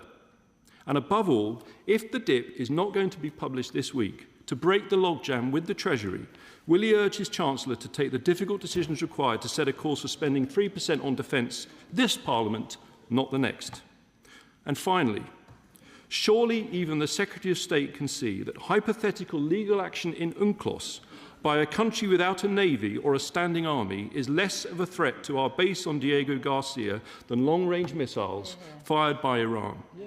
So isn't the best way he could stand up for our sovereign territory on Diego Garcia by scrapping Labour's crazy Chagos deal and spending every penny on the British Armed Forces.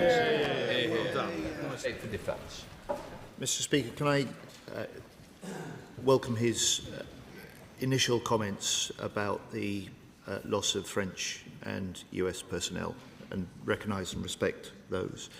He asked me first about the comments from President Trump today, which I'm sure the whole House will welcome President Trump's statement today. It's recognition that there is progress in conversations about, and he says, the complete and total resolution of our hostilities in the Middle East, and his instruction to hold off further strikes against Iranian power plants.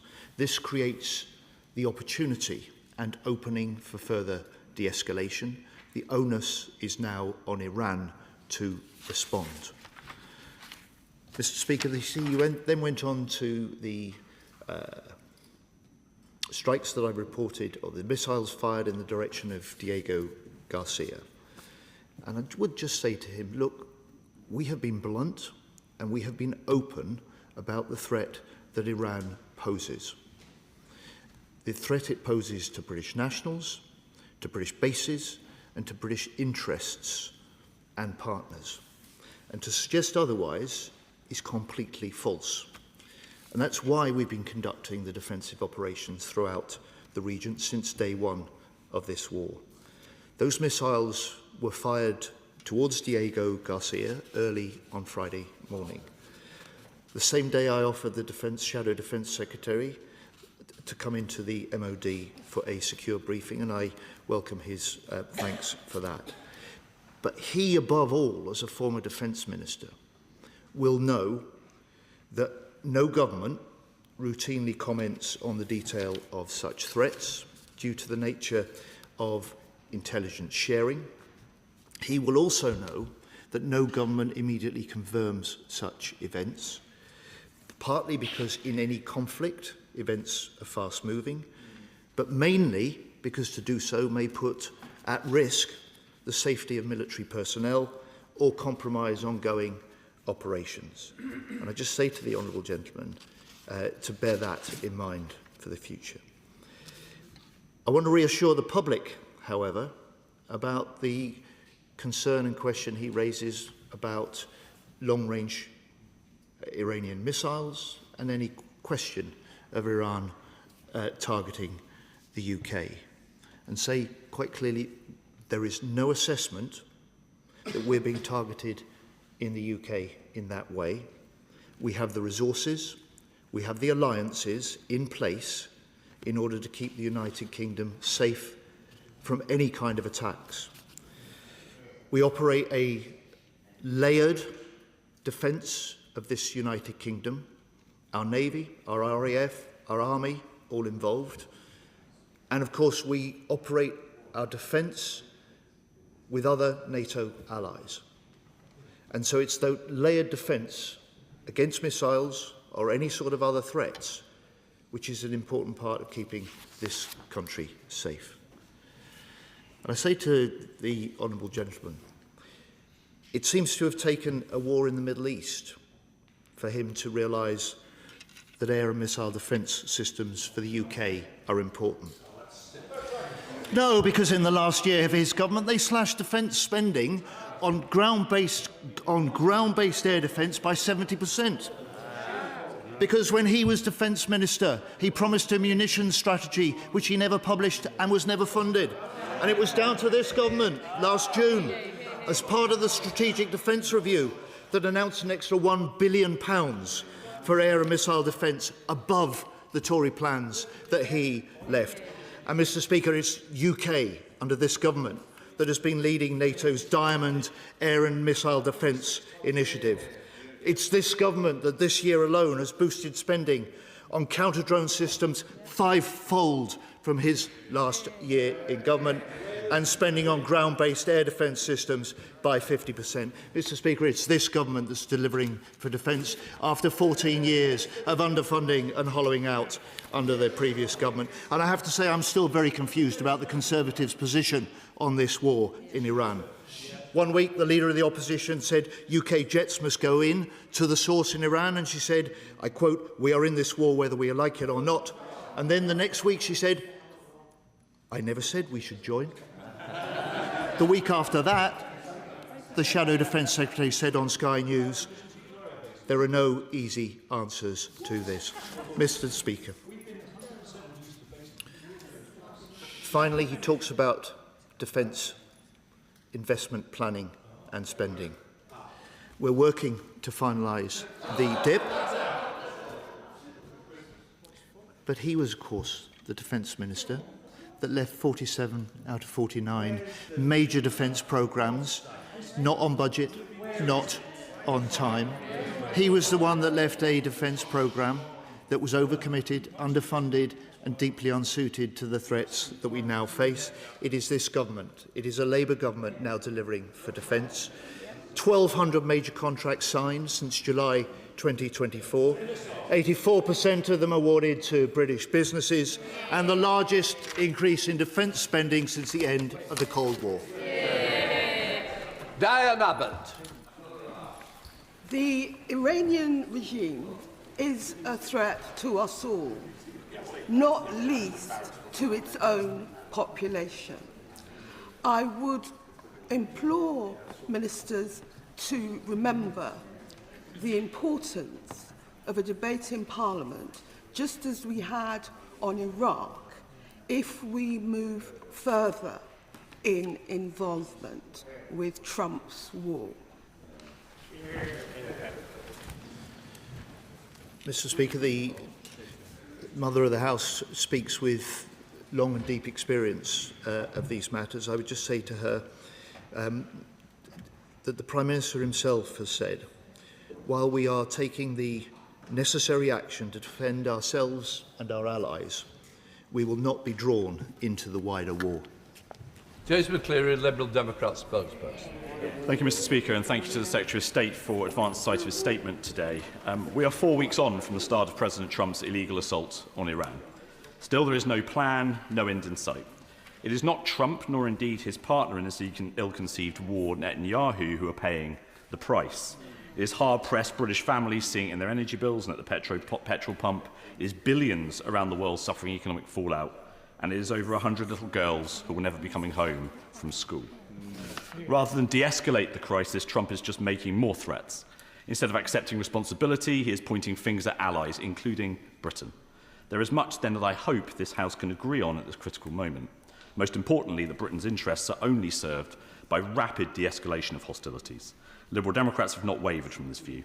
I believe it reflects in many ways the broadly responsible approach this government, including the Defence Secretary, have taken to the war, emphasising the need for multilateral diplomacy while protecting our personnel and citizens under immediate threat in the region.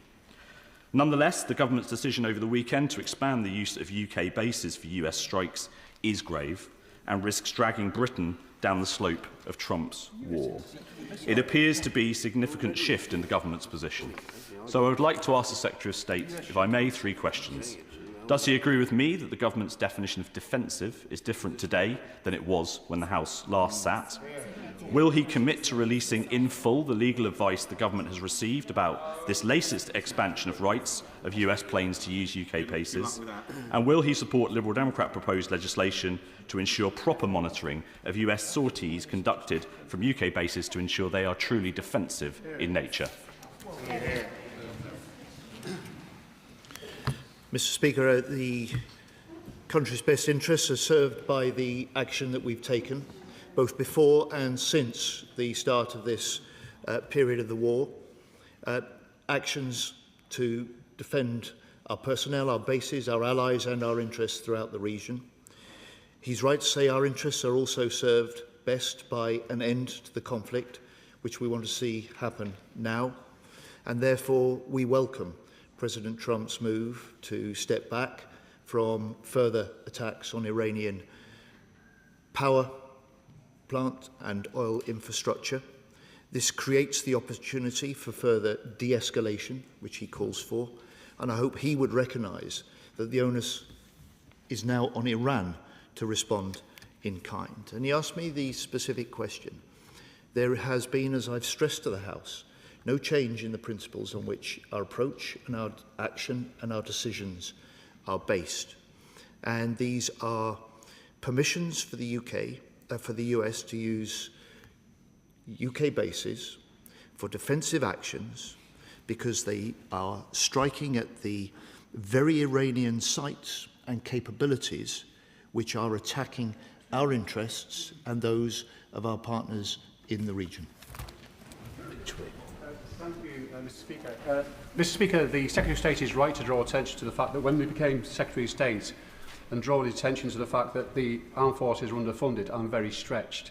He and his team and the government have done much to improve and bring about additional funding for the armed forces. However, what concerns me, Mr. Speaker, is this further commitment because of what's happening in Iran will put a lot of strain on our already overstretched armed forces. And I am concerned about the sustainability of our continuing investment there. So can I ask the Secretary of State what discussions are taking place in government to accelerate the expenditure to at least 3% in this Parliament and as quickly as possible? Well, my honourable friend is more knowledgeable than perhaps anyone else in the House about defence matters, having been a former Defence Minister and served for some time on the Defence Select Committee. I appreciate his recognition of the way that since the election that we have stepped up the scale of investment in autonomous systems, counter-drone systems, integrated missile and air defence systems, all of which were badly lacking under the previous governments. And I say to him, he will have followed an important speech that the Prime Minister gave 3 or 4 weeks ago at Munich, in which he recognised, as this House does, that demands on defence are rising. He recognised, as this House does, that this is an era now of hard power, of strong alliances and sure diplomacy, and he recognised, as this House does, that we now need to spend more faster on defence. So, Julian Lewis. May I remind defence ministers yet again that they should not be comparing increases in defence expenditure with the post-Cold War years, but with what we used to spend during the Cold War years, which was between 4.5% and 5% of GDP on defence. And can he look the House straight in the eye, as it were, and say that given the very close relationship between China and the Mauritians, including a 25-year treaty of cooperation, that it would be a sounder situation if Mauritius had sovereignty over Diego Garcia and we were only lessees to them? I respect the right honourable gentleman, and the straight answer to his question is yes, I can, because the deal that we have in place that is awaiting the ratification would give our operational sovereignty over Diego Garcia for at least 99 years. This is a base that is central and essential to our and the US security and military around the world. And I say to him also that the deal that we have on the table now and have negotiated with the Mauritians gives greater protections in the waters around, greater veto over developments on the other islands, which is why it is so much better deal than after 11 rounds of negotiation under the previous government they left when they left office. John Trickett. Mr. Speaker, and I join with my right honourable friend in paying tribute to the members of the armed forces and acknowledge too the difficult path which he has to tread. But the government's stated objective was to achieve de-escalation of this war led by diplomacy, and yet the truth is that the US planes leaving British soil, which he hath authorised without parliamentary consent, are not carrying diplomats, are they? They're carrying heavy payloads. So my question is this, because the Secretary of State said he wants these actions to be legal. What protocols has he agreed with the United States to ensure that those bombers are operating within international and national law and in a defensive capacity only. Anything else leads to a slippery slope from defence into offence. The permissions that we have granted in response to specific US requests are operations that are restricted to defensive legal purposes that strike at the capabilities that are doing most to hold at risk and attack our interests and our allies and our personnel. So I say to the Honourable Gentleman, it is part of an established system of requesting such basing operations with a system that ensures that the US respects the permissions they've requested and allows us to ensure that is and continues to be the case. And on the matter of de-escalation, I say to my honourable friend, I hope he was encouraged and he will recognise the leadership that Keir Starmer and the UK played at the end of last week when we led the work that has produced the statement now signed by 29 other countries, which is calling for the coordinated development of options, the condemnation of Iranian attacks and closure of the Strait of Hormuz, and recognises the enormous impact that this is having across the world, including for people and businesses in this country about which so many are so concerned. Thank you, Mr. Speaker. There's a glaring contradiction between the Defence Secretary's statement, which says, and I quote, taking the necessary action to strengthen our collective defence, whilst also then announcing to the House that we will have another recess without the Defence Investment Plan. But does he recognise that the Defence Committee, which has a majority of Labour members on it, said last year that demand signals will not exist until the Defence Investment Plan is published? And at a time when so many other allies are investing in defence, does he not recognise that delaying that plan is likely to stoke inflation, undermining the spend as and when it comes? Well, Mr. Speaker, I say to the right honourable gentleman, we're working to finalise the plan. We're working flat out to do that. But it has not held up important decisions that we've made, contracts that we've been able to let, over 1,200 since the election, major contracts, the majority of which have been let to British businesses and British firms, creating British jobs, reinforcing the innovation base in this country, and demonstrating that defence, under this government, is becoming an engine for growth. Thank you, Mr. Speaker. The availability of Type 45s is directly as a result of the severe defence cuts enacted by the party opposite in 2010. And so it is incredulous that you comment on their availability without giving an apology. However, whilst we recognise that there perhaps isn't a Iranian missile capable of travelling the 2,000 kilometres to the Chagos Islands, would the Right Honourable member recognise that were there to be one, it would show a worrying proliferation of technology from North Korea and Russia? And would he agree with me that this shows that we must continue to support Ukraine in its war against Russia? I do indeed, Mr. Speaker.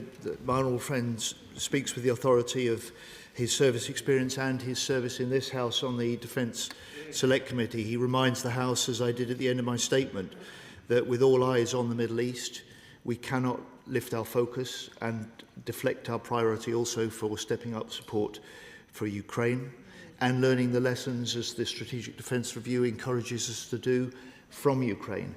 But he's absolutely right to remind the party opposite that they were the ones who cut the number of frigates and destroyers by a quarter during their 14 years in office, the number of mine hunters by more than a half, and the defence budget in their first 5 years by fully £12 billion.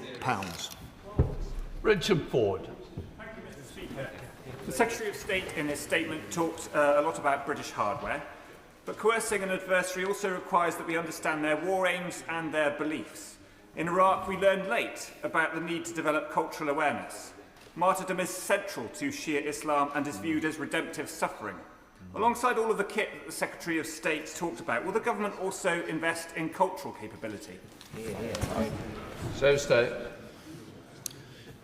Mr. Speaker, I'm a somewhat simple man. I'm not really clear what cultural capabilities really means, but if the honourable gentleman would like to write to me with his proposition, I'd be very happy to have a look at it. Mohammed. Mr. Speaker, one of the clearest lessons of the Chilcot inquiry is that the UK must be prepared to say no to US, where British interests, legal standards and global stability are at risk. So will the government hold firm and not be drawn further into this conflict by a so-called ally whose conduct is unpredictable, insulting, destabilizing and, in my view, deranged? So State. Well, Mr. Speaker, let me say again, while we're taking the necessary action to defend our interests and our allies, as the Prime Minister has made clear to this House and in public, we will not get drawn into the wider war. Kim Bolton. Mr. Speaker, the Secretary of State was right when he said we all breathed a sigh of relief at the American President stepping back from the abyss this morning, the abyss of an attack on Iran's power network. However, it still remains the case that just a few days ago, a projectile fell within 350 metres of Iran's only nuclear power station. Now, the Secretary of State spoke compellingly about the courage of British personnel in defending our own assets in the region and those of our allies. If it were to come to our attention that in an era of irrational decision-making, an attack against that nuclear power station was contemplated with the catastrophic effect it would have on the region, what steps could and would we take to prevent that attack? Minister. The right honourable gentleman's an old hand in this House. He's also, I think, served in a number of security posts in government. He would be the last person to expect me to speculate on future or hypothetical scenarios like that. But the points he makes at the start of his question are really important. The opportunity now, based on the President's declaration this morning and his instruction to his Department of War to hold off further attacks on Iranian power plants and infrastructure for the next 5 days, gives diplomacy the opportunity, gives further de-escalation the opening, and the onus, and I hope across all sides of this House, the urging of this country on Iran to seize this opportunity and to see an early end to this conflict. Stella Cruz. Thank you, Mr. Speaker. Further to my honourable friend's comments, and I thank him for this detailed update.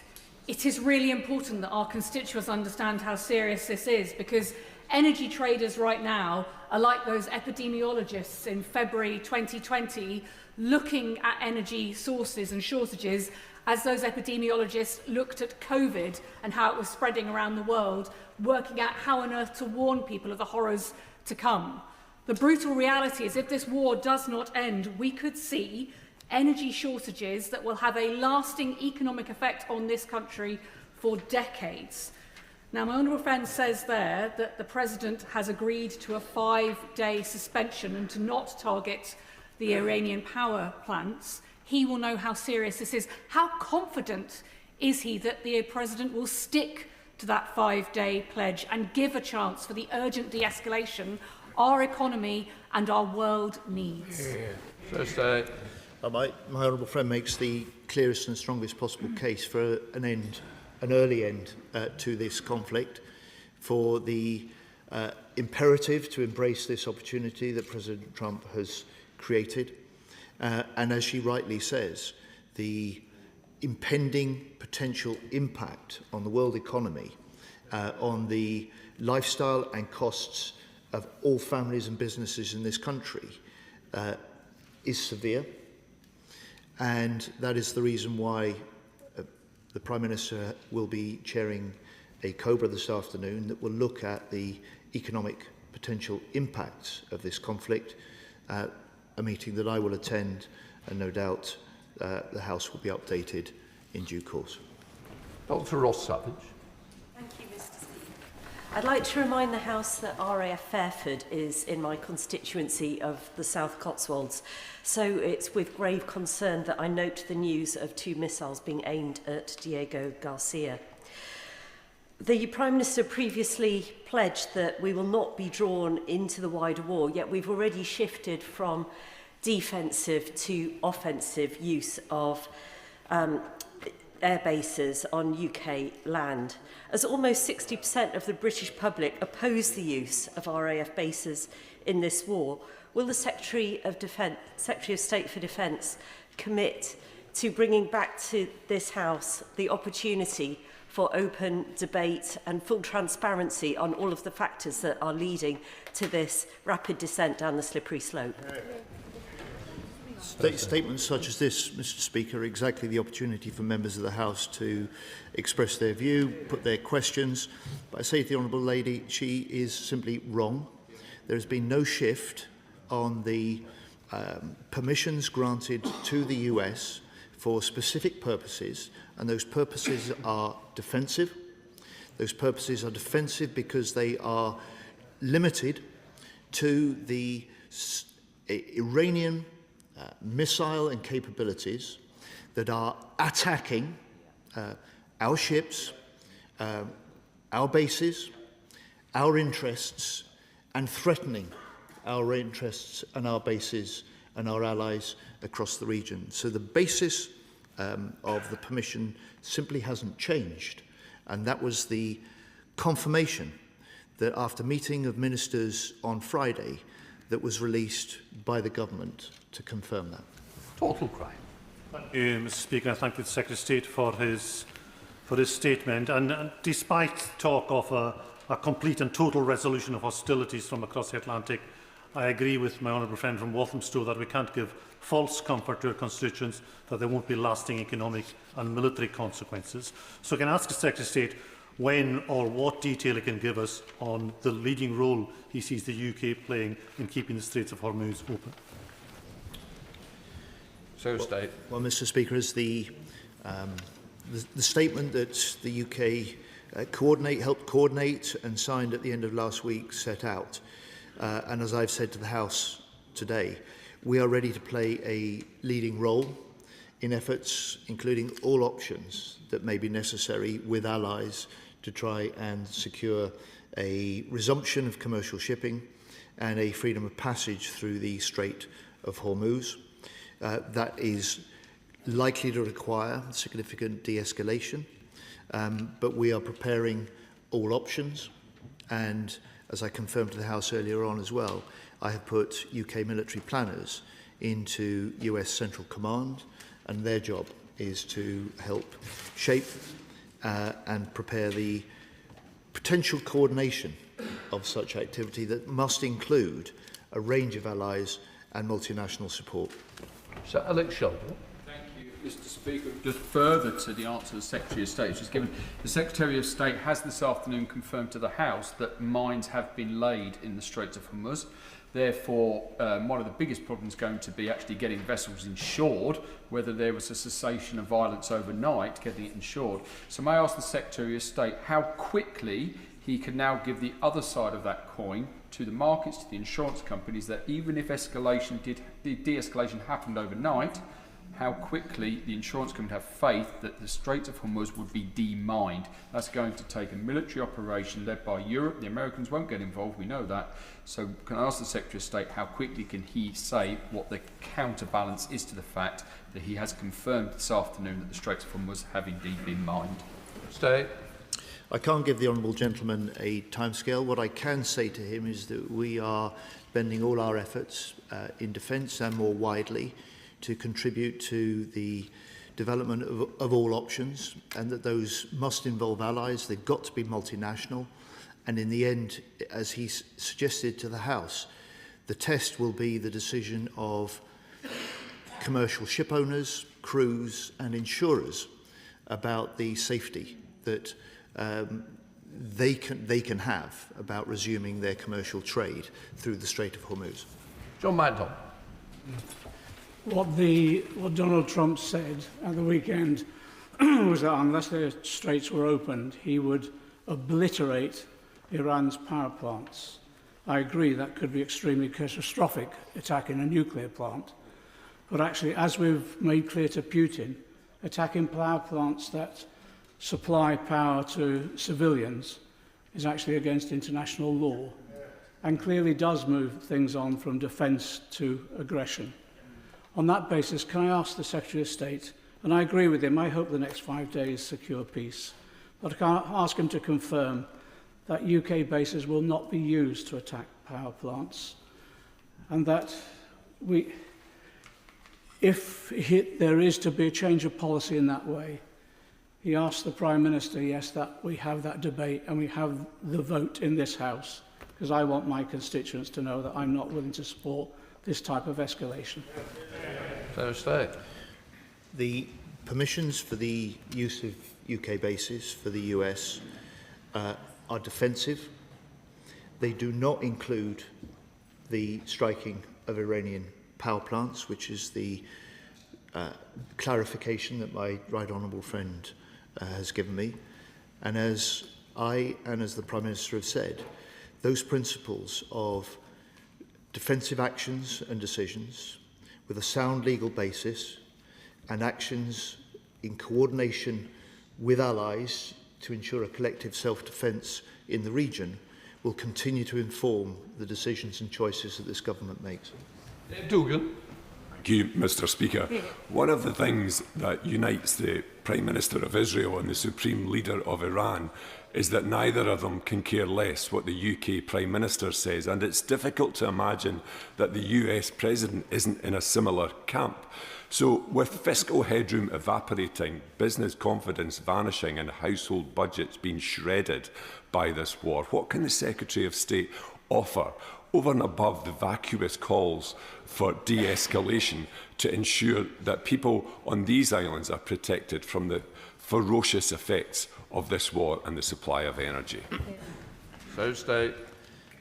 Speaker, I'm disappointed the honourable gentleman degrades the contribution that the UK is making to the collective defence of allies in the region, that he fails to recognise that the basing request from the US that we have agreed is an important and valuable contribution to the US operations and to our interests, that the decisions that the Prime Minister makes are in our interests, our national interests, and that he has also said that we will do what we can to, with allies, deal with the risk to worldwide energy supplies and prices.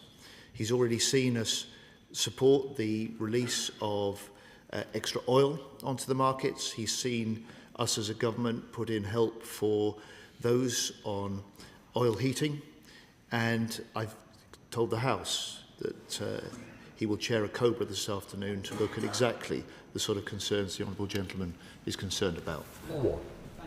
Speaker, can I put on record my thanks to the British Armed Forces who are working round the clock to defend British interests and British people as we speak. But my constituents in Rochdale made quite clear they want no part of this wider war being waged by the US and Israel. At the same time, they expect the robust defence of British interests and British personnel. So, although I welcome the fact that he said neither of those Iranian missiles got anywhere close to Diego Garcia, can he reassure this House that the UK will play its full part in the defence of Diego Garcia should such a similar missile attack happen again? Mr. Speaker, we will, as we have done, we will always defend our British personnel, we'll defend our British bases, and I know my honourable friend and his constituents in Rochdale will be proud of the fact that our RAF pilots have now flown nearly 900 hours during this conflict, exactly those purposes, and he will be proud of the fact that there are now more British jets in the region than there have been for 15 years. Thank you, Mr. Speaker. Any assessment of this intervention must recognise that the Iranian regime has made the Iranian people pay with blood for every single act of defiance. So any attempt to apportion blame when a mass insurrection does not materialise would be unjust. And I hope we will hear ministers say that soon from the dispatch box.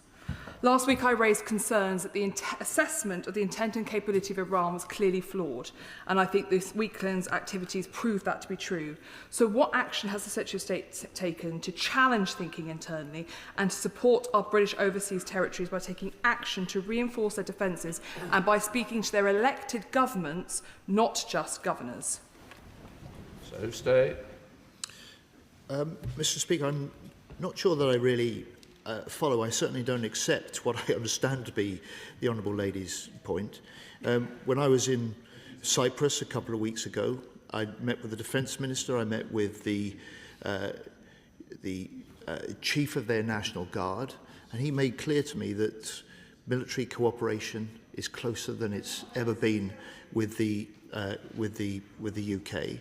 And I've said that we're playing a leading role with the Republic of Cyprus in coordinating the increasing capabilities that are in the Eastern Mediterranean to help that sovereign base remain as protected as we can in the circumstances and in the face of Iranian threat.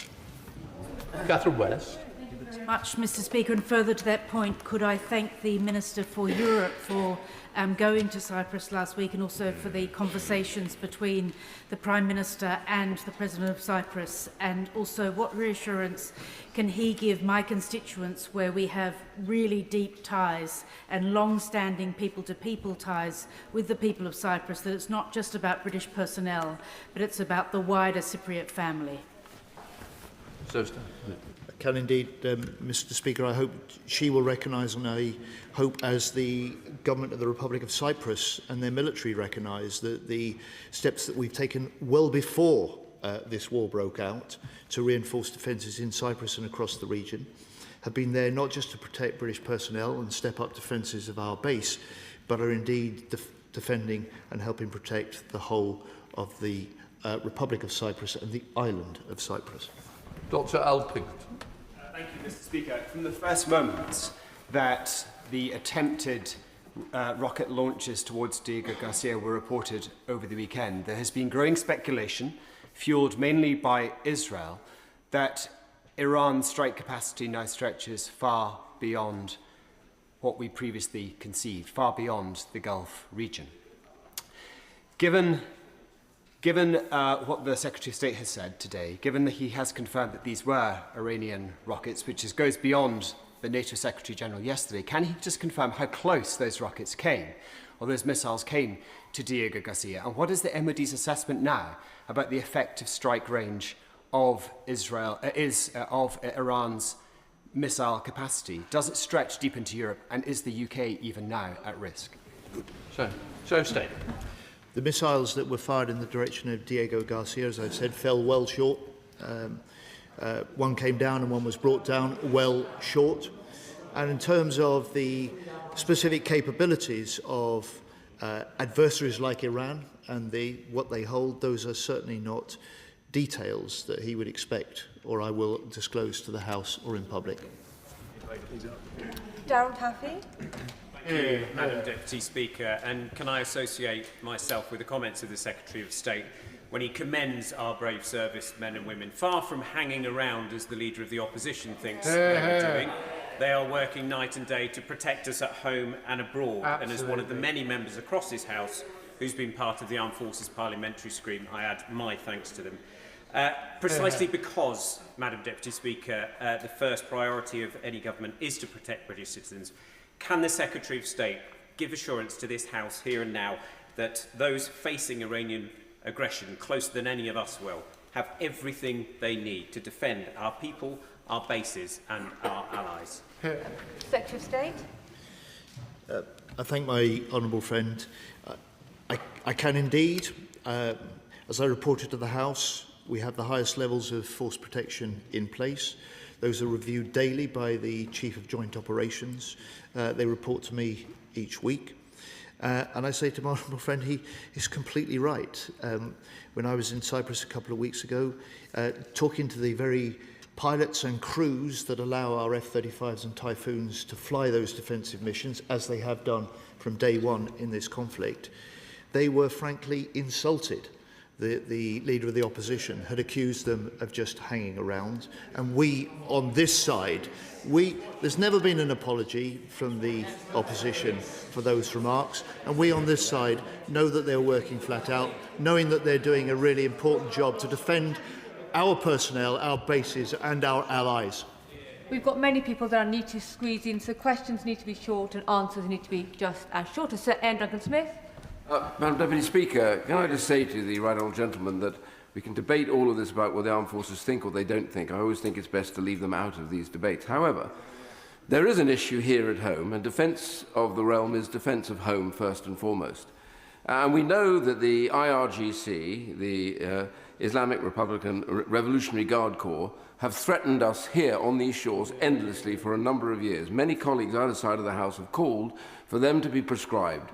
As yet, in the middle of this war, we have not prescribed the IRGC. This would make the life of our security service so much easier if we did so.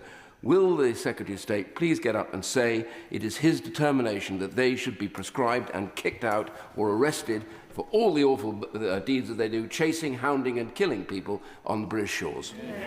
Secretary of State. The right honourable gentleman makes his case.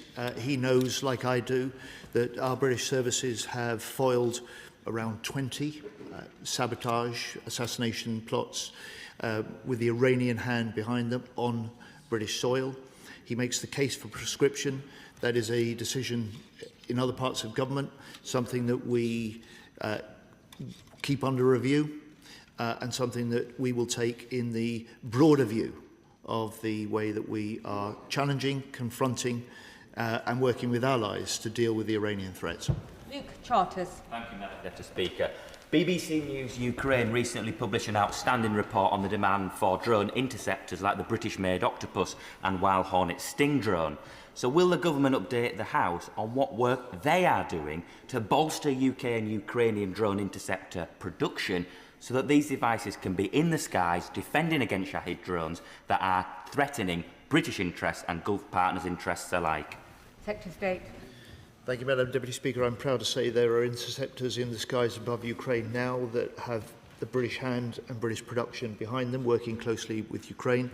The Octopus interceptor that he talks about is a special link-up, Ukraine and the UK, and we look forward to being able to produce these en masse and return them back into Ukraine to help them defend their skies against Putin's invasion. Todd?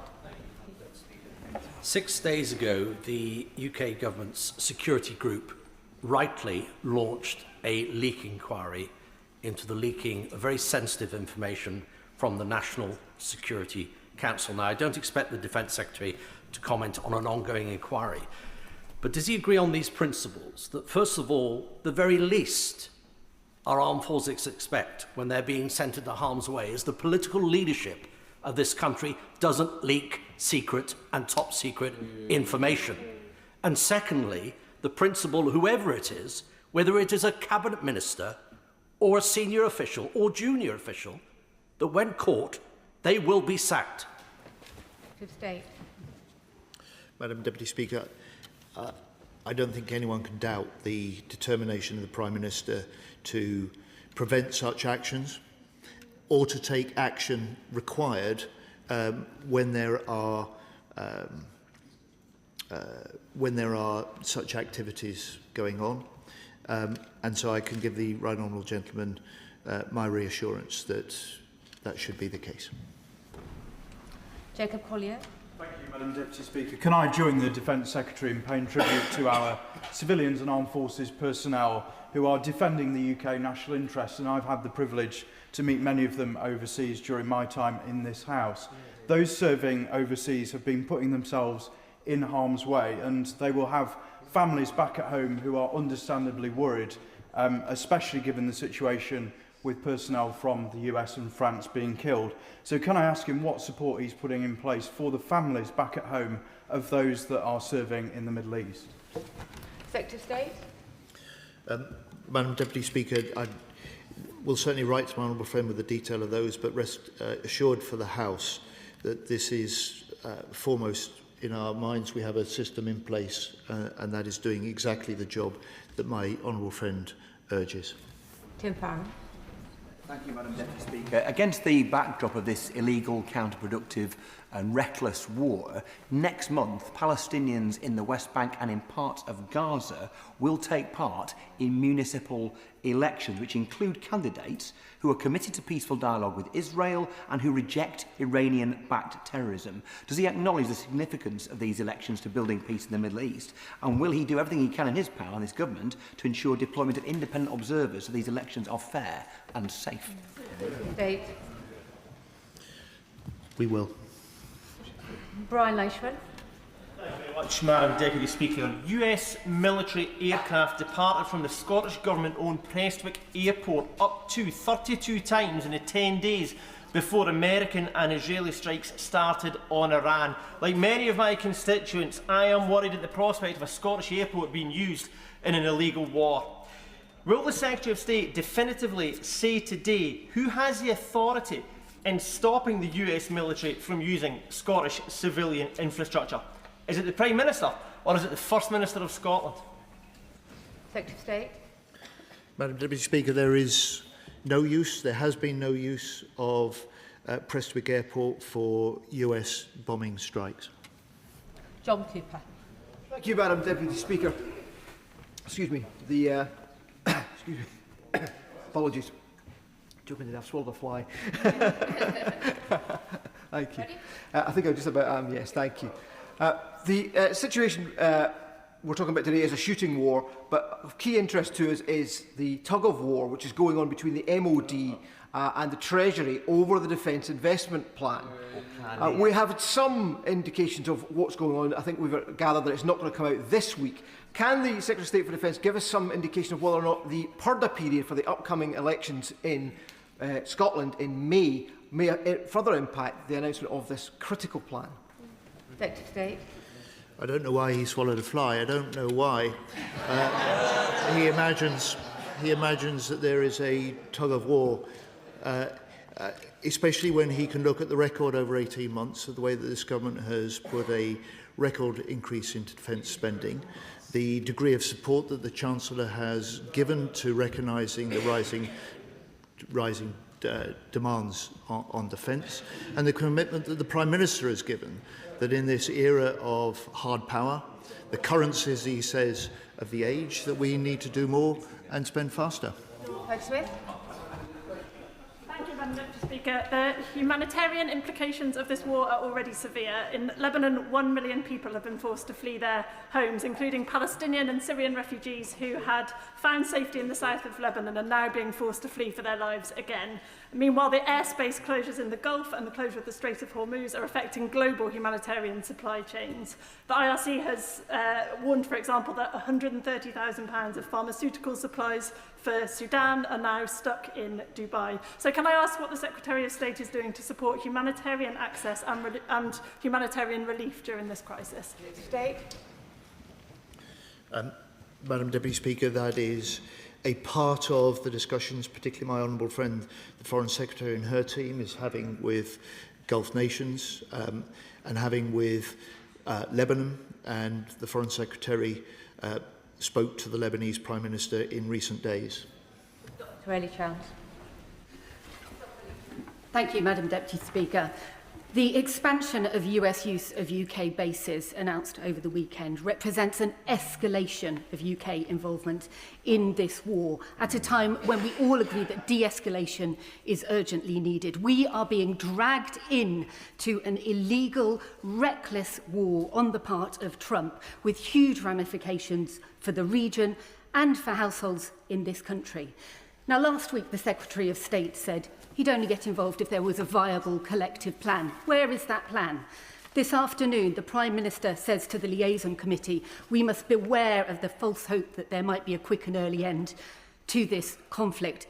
Given all this, when will we have a Commons vote on the escalating UK involvement in this illegal and reckless war? State.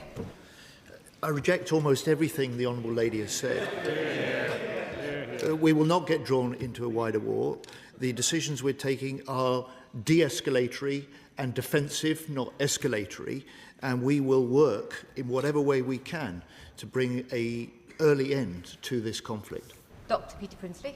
Thank you, Madam Deputy Speaker. So, the long-range missile attacks we have seen have surely raised the spectre in my mind and in the mind of others of attacks on the United Kingdom.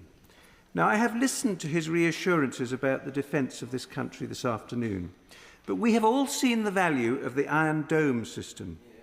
What is being done to create such a system for the defence of this country? Secretary of State. An extra £1 billion being put now into integrated air and missile defence for Britain that was not part of the plans of the previous government, that stems directly from the assessment that the Strategic Defence Review set out when we published it last year. Andrew Morrison. Thank you, Madam Deputy Speaker. Given that it takes about a month to move a minor war vessel from Portsmouth to the Gulf, and notwithstanding the meetings he says he's having with allies about ensuring freedom of navigation through the Strait, would it be a good idea now to start shifting those mine hunters so that when he has the results of his discussions, which I hope will be a bit more than just hand-wringing, we will be in a position to genuinely do something in an area that we're actually really rather good at? Secretary of State. The House will have heard me say that we already have autonomous mine hunting capabilities in the region. We're looking to reinforce those. And I say to the Honourable Gentleman, I guess he now regrets being part of a government that in 2021 accelerated the out-of-commission dates of some of the mine hunting. Begum. Under international law, the use of force is permitted when, for individual or collective self-defence against an armed attack, such use of force must satisfy the requirements of proportionality and necessity. In light of the broadening use of British military bases at the request of Donald Trump over the past week, could the Defence Secretary clarify for the British public how this satisfies those requirements? And if the lessons of Iraq are to be learnt, surely he must understand that the British public will not accept anything other than a parliamentary debate and vote on any further British military involvement. Secretary of State. Can I reassure my honourable friend, as she invites me to do, that the permissions that we've given are for operations that are defensive, in the sense that they are directed only to those Iranian missile capabilities and capabilities that are being used to attack British interests and British allies, and our British shipping, including red ensign flagged vessels in the Strait of Hormuz. Sarah Ball. Now, much old ground has been gone over by the Secretary of State, but our service personnel live in the here and now, and the Defence Investment Plan is absolutely vital for their future, whether that's for them operating in the field or for their families in the upgrading of the housing, which we're discussing in the Armed Forces Bill Committee at this moment in time. Now, given he didn't answer the question from my honourable friend, can I ask, does working flat out mean that the DIP will be published in days, weeks or months? Secretary of State. Madam Deputy Speaker, working flat out means working flat out, and we're working flat out to finalise the Defence Investment Plan. George Fenton-Glynn. Thank you, Madam Deputy Speaker. Can I commend our current position of not being drawn further into the US and Israeli operation in Iran? Can the Secretary of State confirm to me that we will continue to avoid any escalation and only act in ways which are in defence of British personnel and interests? Secretary of State. I can indeed. My honourable friend is right.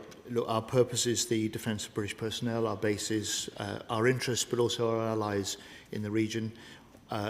We will continue to make decisions and take action based on principles that are defensive, that are legal, and are in coordination with our allies. Greg Smith. Thank you, Madam Deputy Speaker. On top of the direct attacks by Iran, their principal proxy in the region, Hezbollah, continues to defy the Lebanese government by using Lebanon as a base to fire rockets into Israeli civilian populations. So can the Secretary of State let the House know what steps the Ministry of Defence is taking in conjunction with the Lebanese government to help them dismantle this absolute cancer that operates within Lebanon, and more importantly, that infrastructure built in Lebanon in recent years using British taxpayers' money is categorically not being used for any of those attacks? Secretary of State. The honourable gentleman is right to draw the House's attention to Lebanon. Like him, I'm gravely concerned about the conflict and the situation there. I strongly, like him, condemn the Hezbollah attacks on Israel. These must stop. But the forced displacement of 1 million people due to Israelis' operations is unacceptable.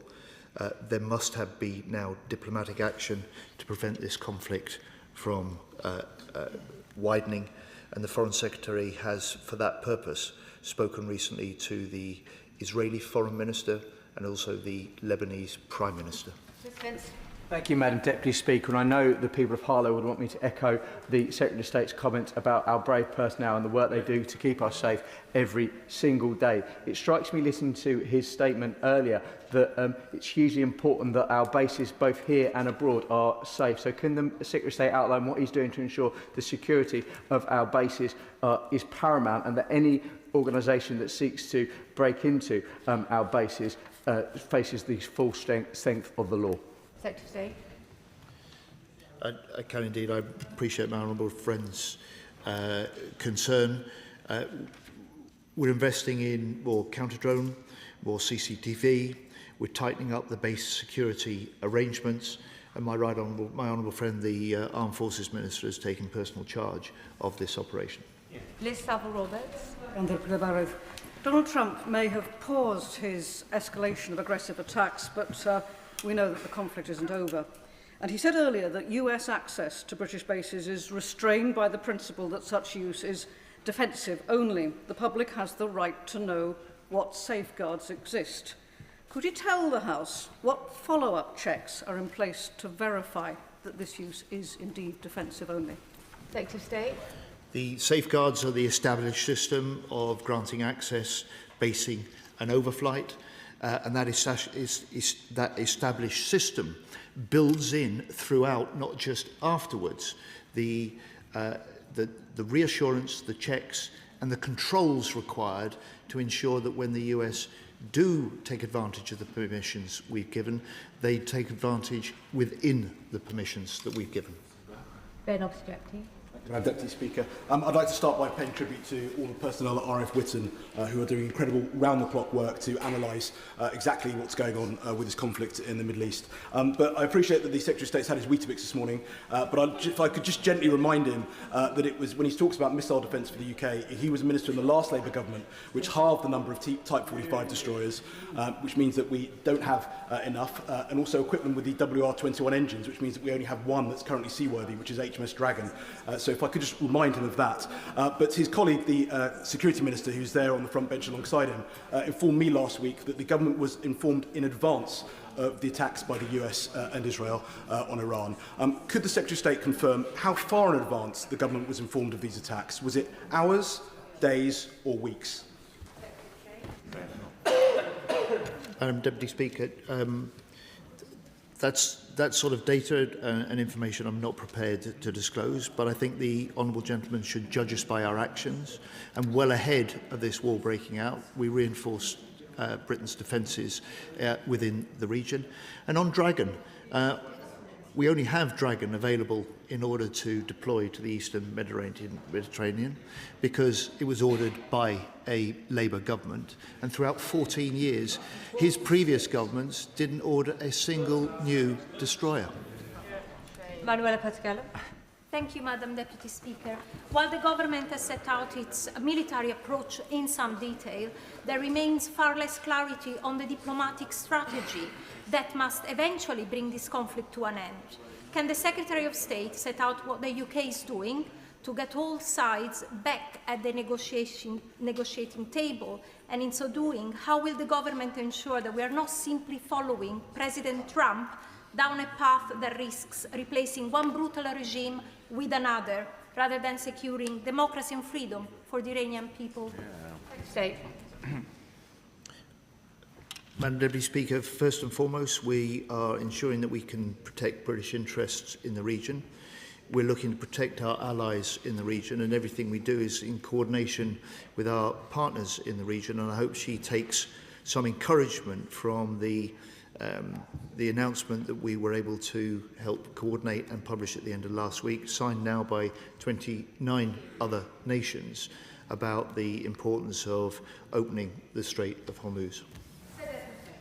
Does he have contacts at US Central Command which can give reassurance that there is a plan, because the President's social media feed gives the opposite impression. And is Britain at war? Yes to the first, no to the second. Sammy Wilson. Madam Deputy Speaker, the government may not want to be drawn into a war with Iran, but Iran has declared war on us by attacking our bases, trying to kill our civilians, attacking our economy, and even having terror acts in our own country. And we've found this weekend we actually rely on the US to protect our bases, and we've required their defensive capability to do that. Does that not lead them to the conclusion that rather than begrudgingly giving limited access to our bases, we should be giving full support to the Americans and the Israeli government in destroying this regime so that they can stop fomenting war in the Middle East and blackmailing us economically?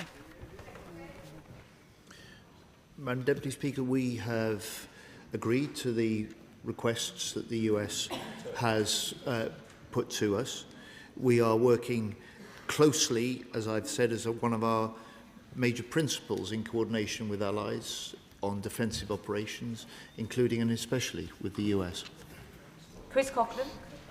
Mr. Speaker, I welcome President Trump's statement that apparently he is now in talks with Iran. Sadly and predictably, Iran appears to have achieved escalation dominance by closing the Strait of Hormuz. So what plans are the UK doing now for a post-conflict region where Iran retains the upper hand because it can dictate global energy prices and continue to threaten Gulf nations? We will work in exactly the way that the joint statement that we helped coordinate at the end of last week sets out, in order to de-escalate the conflict, coordinate with allies, and look for a point at which we can see the Strait of Hormuz reopened. Ayub Khan. Deputy Speaker, every legal analyst, credible legal analyst, will state that this attack on Iran by Israel and Iran was illegal. There was never an imminent threat. The Caroline Principles incorporated within the UN Charter were simply not engaged. Given that Trump now seeks to withdraw from this war, and given the disquiet in this House as to whether our base use is offensive or defensive in nature, will the Defence Secretary allow a parliamentary debate where members can vote on whether we should allow our bases to be used? And if not, why not? Madam Deputy Speaker, quite simply because the decisions that we have taken as a government have been for defensive purposes. They've been in coordination with allies. This House has plenty of opportunities, including for at least an hour and a half, almost an hour and a half today, to question and debate these matters. It's important that we do, and it's important that we continue to take the steps necessary to protect our people in the Middle East. Speaker, Secretary of State, why alone among our European allies is the UK facilitating Trump's illegal war by allowing the United States to use RAF bases to launch attacks which the government admitted last week they could not guarantee were not being used against civilian infrastructure in Iran? So in light of their complicity, has the government up-rated the risk assessment to the threats currently faced by the population of these islands? And finally, just what is it about illegal wars in the Middle East that the Labour Party seem unable to resist? Madam Deputy Speaker, almost last but not least, I reject almost every assertion he's made in his tripartite question. I say to him, the decisions that we've taken, the permissions that we've given, have a sound legal basis. They are for defensive purposes directed at Iranian sites that are attacking our interests and our allies, and holding at threat, including British ships and red ensign flagged vessels in the Strait of Hormuz. Final question, Jim Shannon. Thank you, Madam Deputy Speaker. Can I thank the Secretary of State very much for his statement today. Whilst we welcome the progression of talks in the Middle East, the fact that our government has to learn the updates to the news cycle is beyond disappointment. The deterioration in the President of the United States and the Prime Minister here, their relationship, is particularly worrying. Will the Minister begin the rebuild process with our American allies and show the willingness to work in the best interest of this nation and the attacks on Diego Garcia prove that this nation is under attack and this deserves decisive action? How will the Minister secure the right action to put us back in step with our American friends, regardless of any personality clashes that may take place? Thank you. We will always continue to work closely with the US. This is a deep military and security relationship that has seen the ups and downs in politics over many decades. That continues to be the case. The Prime Minister spoke with the President last night. That is the end of the statement on the Middle East. I'll give the front benches a moment to shuffle over.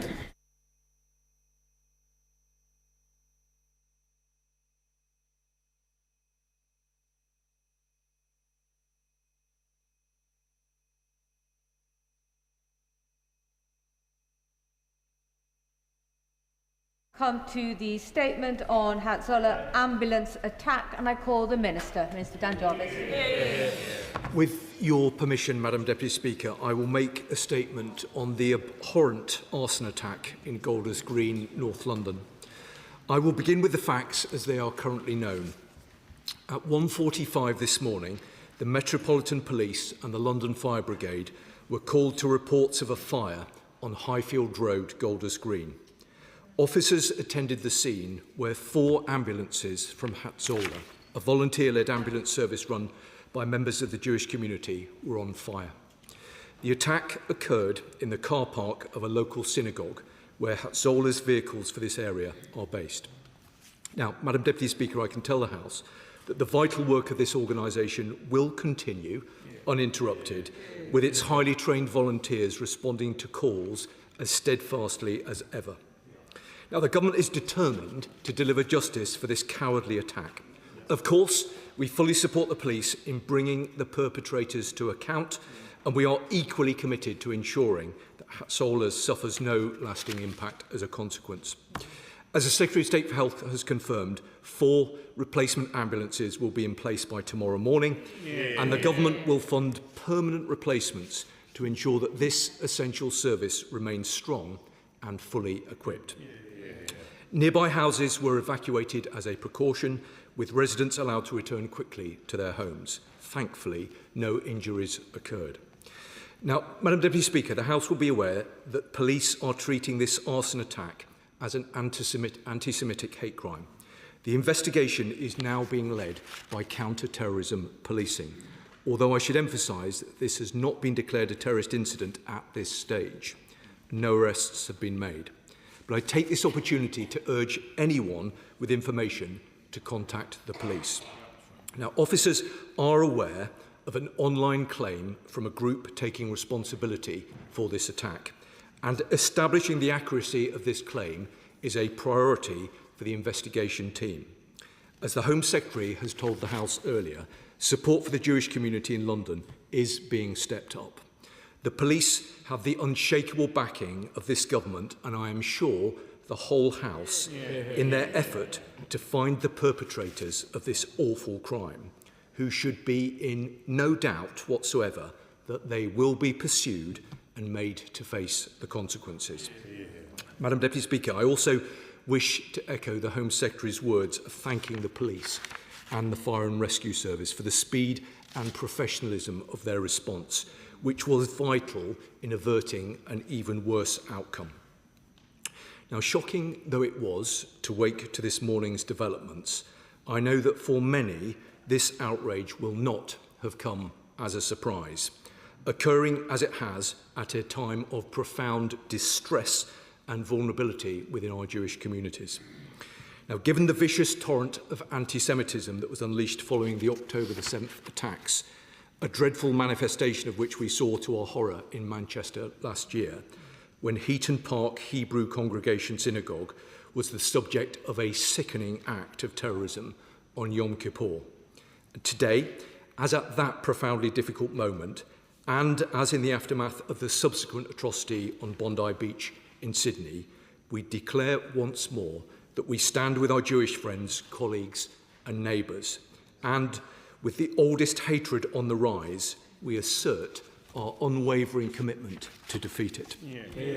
Now, Madam Deputy Speaker, the Prime Minister has been clear that this government will lead the way, including through a relentless national security effort, which is being mounted around the clock by MI5 and the police, who of course have our full backing in their work to detect and disrupt plots targeting the Jewish community in our country.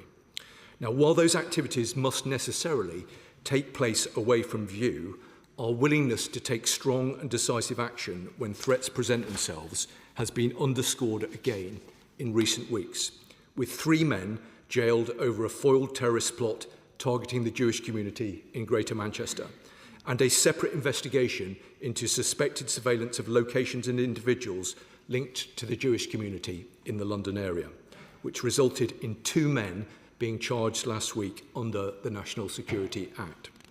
Now, while our country's national security and law enforcement agencies retain a relentless focus on this threat, such is its perseverance and potency that we have a responsibility to do more.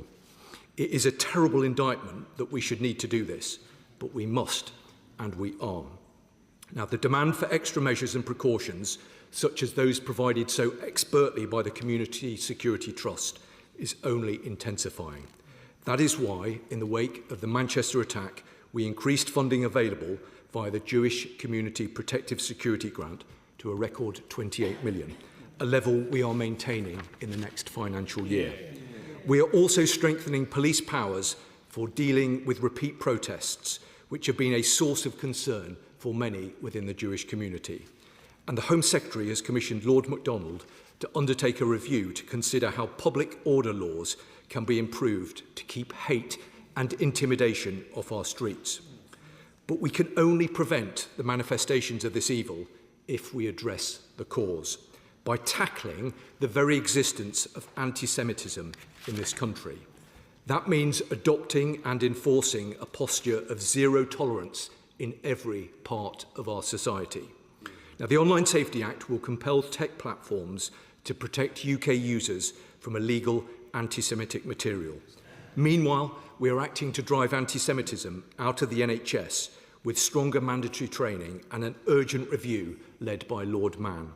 And in recognition of the critical importance of education in preventing young minds from being polluted, we've committed £7 million to combat anti-Semitism in schools, colleges and universities.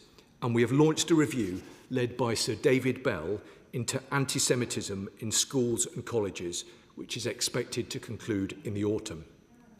We do all of this and more, Madam Deputy Speaker, because it is right, because it is our responsibility, and because, as the Home Secretary has repeatedly made clear, no one should have to live a smaller Jewish life in this country. Now, I will finish, Madam Deputy Speaker, by addressing our Jewish community directly. Whether you live here in London or in any part of the United Kingdom, please know that we stand with you. We are here for you, and we will do everything in our power to keep you and your family safe. Not just today, after this appalling incident, but every day.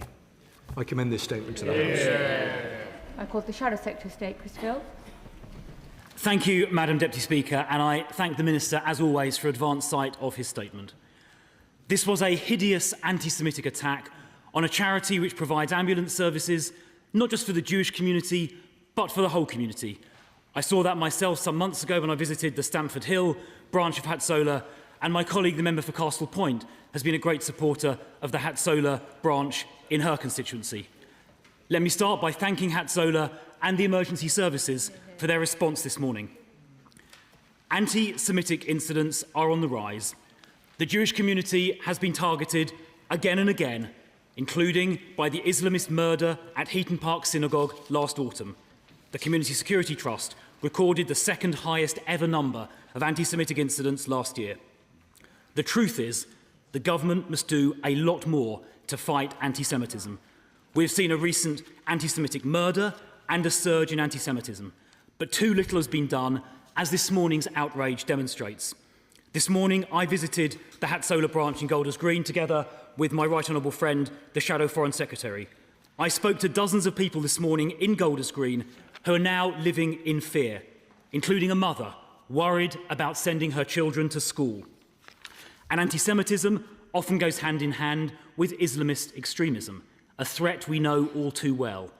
The murders on 7/7, 52 people, the murder of Sir David Amis, and the 22 victims of the Manchester Arena attack, all perpetrated by Islamist extremists. 75% of MI5's terrorism caseload relates to Islamist extremism. 94% of terrorist murders in the last 25 years were perpetrated by Islamists, and yet only 10% of the Prevent caseload is Islamist. So I asked the Minister again, as I've asked before, what is he going to do about that? In October, I asked the Home Secretary to use her powers under Section 3, Subsection 5 of the Immigration Act 1971 to remove any foreign national who expresses extremist views, sympathy for violence or terrorism or anti-Semitism or any other religious hatred. She said that she can exercise that power where someone is, quote, not conducive to the public good. It's a wide-ranging power. She should use it. The Home Secretary said she was reviewing the use of the power and promised to update the House, but we have heard nothing since. And so I ask now the Security Minister to update the House on what the government are going to do with that power. And will he use those powers to deport the perpetrators of today's attack once they've been caught if they are not British citizens? Now, since Hamas's attack on October 7th, we have seen protesters marching on London streets openly calling for jihad and intifada. These are express calls for violence. We should no longer tolerate chants at these marches which encourage and endorse violence and which fuel anti-Semitism. They must simply not be allowed. We must do more to prevent anti-Semitic attacks happening in the first place. So will the Security Minister commit to authorising the use of intrusive surveillance powers, usually reserved for counter-terrorism or counter-state threats, to also be used to identify and prevent anti-Semitic attacks which are in the planning? And finally, Madam Deputy Speaker, since July 2024, 67,000 illegal immigrants have arrived here by small boat, a 45% increase on the period before. As I've said, the small boat crisis is not just a border crisis, but a national security crisis as well. How can we be sure these unvetted illegal migrants are not linked to terror groups or extremists, such as the small boat illegal migrant Mossas Al-Gassas, who had previously posted on social media brandishing a gun and spouting support for Hamas? If we are serious about protecting the public, we must leave the ECHR and remove all illegal immigrants within a week of their arrival. Mr. Speaker, warm words for the Jewish community alone are no longer enough. We need to take the tough actions that will actually make a difference, some of which I've alluded to this afternoon. The litmus test, Madam Deputy Speaker, is not the good intentions the Minister has expressed today. The litmus test is taking the tough, difficult actions that will actually eradicate anti-Semitism from this country. Thank you, Madam Deputy Speaker.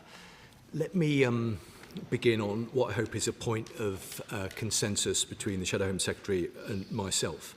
I think he will agree that any attack on the Jewish community isn't just an attack on the Jewish community. It's not just an attack on London. It is an attack on our whole country. And we send a very powerful message, I think, as a House of Commons if we stand together in saying that that is completely unacceptable. He referred, I think, slightly unfairly to warm words. These are not warm words. These are a statement of solidarity on behalf of government, and I hope on behalf of all of us in this place, to stand with the Jewish community at what is a very significant point of challenge for them, and we recognise that. And we give an absolute commitment to do everything that we possibly can and use every power that we have, and if there's a requirement for additional powers, we will make sure that we put those in place to keep that community safe. Now, the Right Honourable gentleman mentioned the Community Security Trust. I do want to take the opportunity, and I know that he will join me in doing so, in paying tribute to the extraordinary dedication and work, not just of those who are employed by the CST, but the extraordinary volunteer team who I've seen, as other honourable members will have done, doing an extraordinary job under difficult circumstances. They are an inspiring organisation. I spoke to the Chief Executive this morning, and all of us I know in this place will want to do everything that we possibly can to support them. The Right Honourable Gentleman, he made a number of points, some of which I think were reasonable, some of which slightly less so. He did make, I think, an entirely valid point about the need to counter extremism in our country. These are measures that we are seeking to take.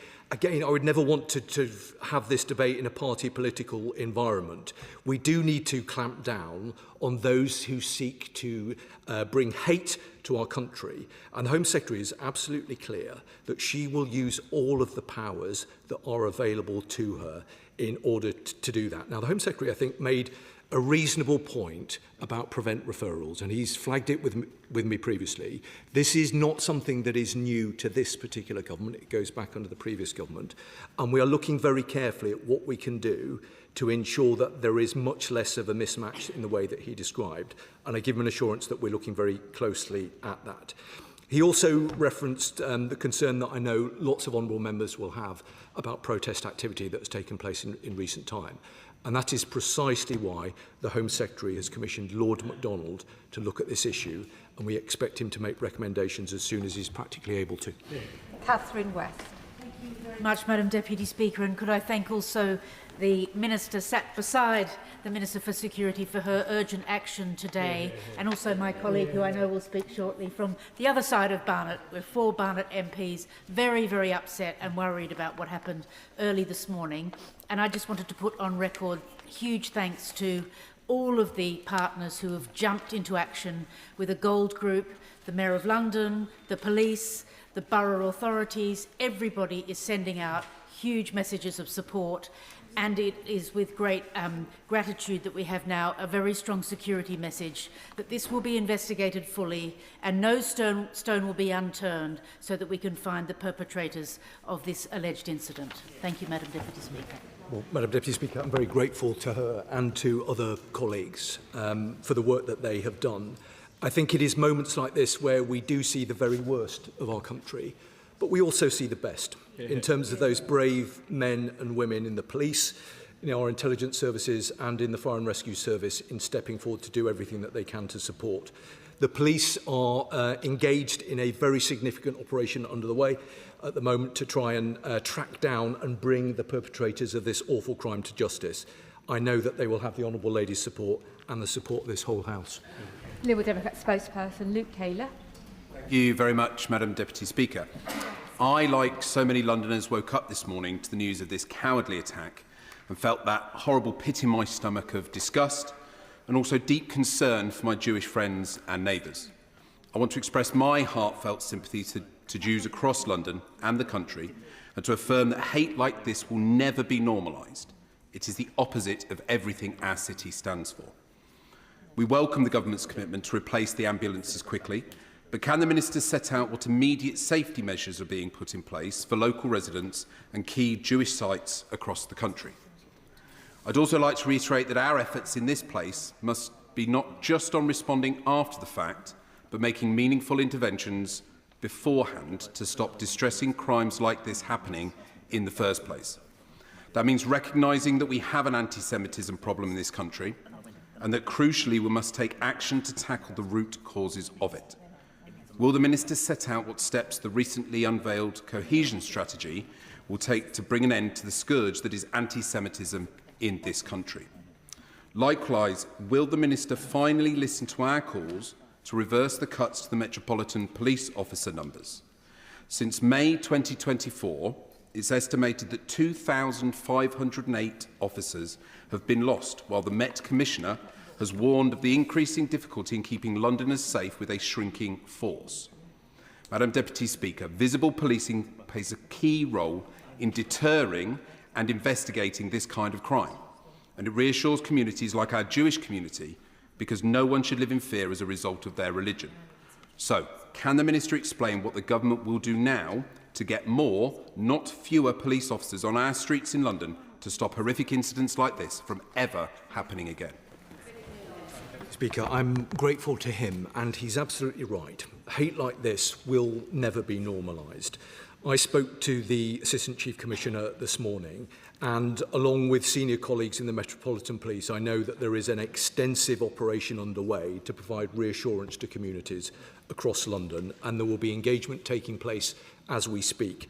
I know that the Assistant Chief Commissioner met with community leaders earlier on this afternoon, and I know that we're expecting a statement from the Commissioner of the Met later on today. So that engagement with communities and that visible policing presence is underway. He's right to reference the cohesion strategy. Let me give him an assurance of the importance that we attach to that. There are lots of different bits of government that are engaged because this is a challenge right across the system, both in terms of the Home Office, the Department for Education, the Department for Health and local government, and we will make sure that all of that work is properly coordinated in the way that he would expect. Let me also agree with the sentiment he was making about police numbers. We've inherited a situation where police numbers were declining. The Home Secretary and colleagues in the Home Office are absolutely crystal clear that we want to drive those numbers up. David Pinto-Didinsky. Thank you, Madam Deputy Speaker, and I want to thank the Minister for his statement and echo his thanks to the police and the other emergency services. This anti-Semitic attack happened only a few hundred metres from my Hendon constituency. So many people in my community, both Jewish and non-Jewish alike, rely on the work of the selfless volunteers of Hatzola, both in Golders Green and Edgware, and it's been my honour to visit Hatzola Edgware on a number of occasions. This is not just an attack on our Jewish community, despicable though it is. It is an attack on Britain and our very core values. And it was good to meet the Prime Minister earlier today with community leaders to discuss what can be done to defeat this tide of anti-Semitism. Can the Minister give more information to the House about what is being done to coordinate between the police and community organisations to give that reassurance that my community so desperately wants? Yeah, I can provide the Honourable Gentleman with the assurance that he speaks of. I know that there is extensive engagement underway throughout the course of the day, and that will continue as long as is required, along with a very visible policing presence in the right place. He's right to pay tribute to all of those who stepped forward to volunteer in the way that he described. I know that that is a huge priority for the Prime Minister to make sure that their efforts are recognised, and I know that he will understand the seriousness with which we take this issue. Father of the House. I think on an occasion like this, it's right that we shouldn't apportion blame, that we should try and unite as the House of Commons and say that it's fine to be a critical friend of Israel. It's not fine to go around fully masked up and call for destruction of Israel and therefore the Jewish people. But I think we should be even more positive than that. We should say that we love the Jewish people, that we think they're the most successful immigrant community we've ever had in this country. They are fantastic, and they have our complete, utter and full support, and we will protect them at every opportunity. I agree with the Father of the House. I think he makes a very powerful point, and I think there is hopefully a consensus around all of that. I do want to take the opportunity to reiterate the government's horror as to what happened. These are despicable things that took place in the early hours of this morning. There is extensive activity underway to try and hunt those who are responsible down, and I very much hope that we'll see progress in the near future on that. Dr. Peter Prinsley. Thank you, Madam Deputy Speaker. So in our synagogues each week, we pray for the King and for the Almighty to grant wisdom to all his counsellors. Never has such wisdom been more essential. For anti-Semitism and Iranian-backed terrorism are evil bedfellows. Will he join me in supporting all the work of the CST and our emergency services at this terrible time? Well, I will join with him. The CST is an organisation that I think is very well known to members right across this House. I've worked closely with them for a long period of time. I think they are an inspiring organisation. The government is proud to count them as a very close and trusted partner, and I hope very much that at this moment of challenge for them and for our Jewish communities, that the whole country will stand alongside and support their work. Sir Oliver Dowden. Thank you, Madam Deputy Speaker. Hatzola is an organisation that I know very well. It supports many of my constituents and is supported voluntarily by many of my constituents. And they're attacked simply because of their connection to the Jewish community. This is why the community feels so deeply fearful right now? And the Minister rightly said that no Jew should have to lead a smaller life. But they are right now. People are having to hide symbols of their faith, and they fear that anti-Semitism is simply not taken as seriously in this country as other forms of racism. So what can the Minister do to reassure my constituents and Jews up and down the country that that isn't the case, because they are deeply worried right now? Well, let me say to the right honourable gentleman that I can absolutely provide him the reassurance that rightly he seeks. I hope he will have seen the response earlier from the Prime Minister. I hope he will have seen the response from the Home Secretary. I hope he understands the seriousness with which this government take these issues. He's absolutely right to challenge us in the way that he has, but I give him an absolute assurance of the seriousness with which we take these issues, and we will make sure that police, the intelligence agencies, have got all of the resources they need to target those who would seek to cause division and disruption within our Jewish communities. They are precious and valued communities within our country, and this government will do everything that we can to support them. Dame McMillan. Thank you, Madam Deputy Speaker. Madam Deputy Speaker, I heard from my honourable friend, the member for Finchley and Golders Green, who met with Hatzola in her constituency, how only half an hour after this attack they were taking calls to support people. And they do amazing work across Hackney, the borough which I partly represent, supporting the Homerton Hospital particularly, much more than just a nice to have, but actually an essential part of our health service. But the Minister rightly raises the wider issues. I have a constituent, or a few constituents, even in my constituency, which is the smallest Jewish community now, frightened to go out of their homes, not just because of what happened today, this is prior to that. Children frightened to bring friends home from school. They are living their life in a diminished form. So can he give us a bit more information about how the cohesion strategy will help to educate adults, as the Bell inquiry will help to change our curriculum in our schools? Well, she's right to raise the importance of the cohesion strategy, and I can give her assurance that there is a lot of work led by colleagues in MHCLG, but there's a lot of work that's taking place across government to make sure that we join that up with all the different departments. We completely recognise the concerns, the fears that have been expressed by members of the Jewish community, and we are absolutely determined to make sure that the response of this government is necessary and proportionate given the nature of the threat that they face. Greg Smith. Thank you, Madam Deputy Speaker. I absolutely join with the Minister in condemning this evil attack and expressing my sympathy with the British Jewish community. But to build on the point my right honourable friend for Hertsmere made, we've been talking about this for years, including when I sat on the benches over there as a backbencher in the last Parliament, not least when I went to a Hanukkah event in my own constituency led by the South Buckinghamshire Jewish community in December 2024, where the rabbi opened the ceremony with the words of welcome, but saying even though they no longer feel safe to meet as a community. That should shock each and every one of us. So does the Minister accept that this doesn't need incremental change or modest change, it needs a sea change in the way we as a country put our arms around the British Jewish community and protect them? Well, I'm grateful to him for the point in the way that he's raised it. I mean, I do accept that this government, any government, needs to do everything it possibly can to provide the reassurance that the Jewish community both need and deserve. Some of that is about resource, and I'm pleased that we've been able to increase protective security funding for Jewish communities to record levels. But he's right, there is more that needs to be done other than the allocation of resource. And that is why across government there is a range of different activities underway to try and respond to this particular threat. But I think all of us have a responsibility to be led by the government to make sure that we are crystal clear about our opposition to this activity, and that we will always do everything that we can to stand against anti-Semitism wherever it raises its ugly head. Chris Spence.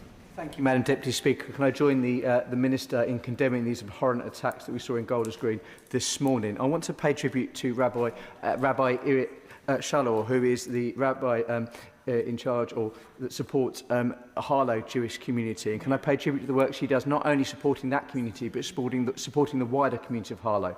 That Jewish community will rightly be concerned after the events of this morning. So what reassurance can the Minister give Harlow Jewish community that he and his government will do whatever they can to keep the Jewish community safe? Yeah. Well, I can give him the reassurances that he seeks, and hopefully the words that I've spoken will provide reassurance to those in his community, how seriously that the government takes these kind of threats.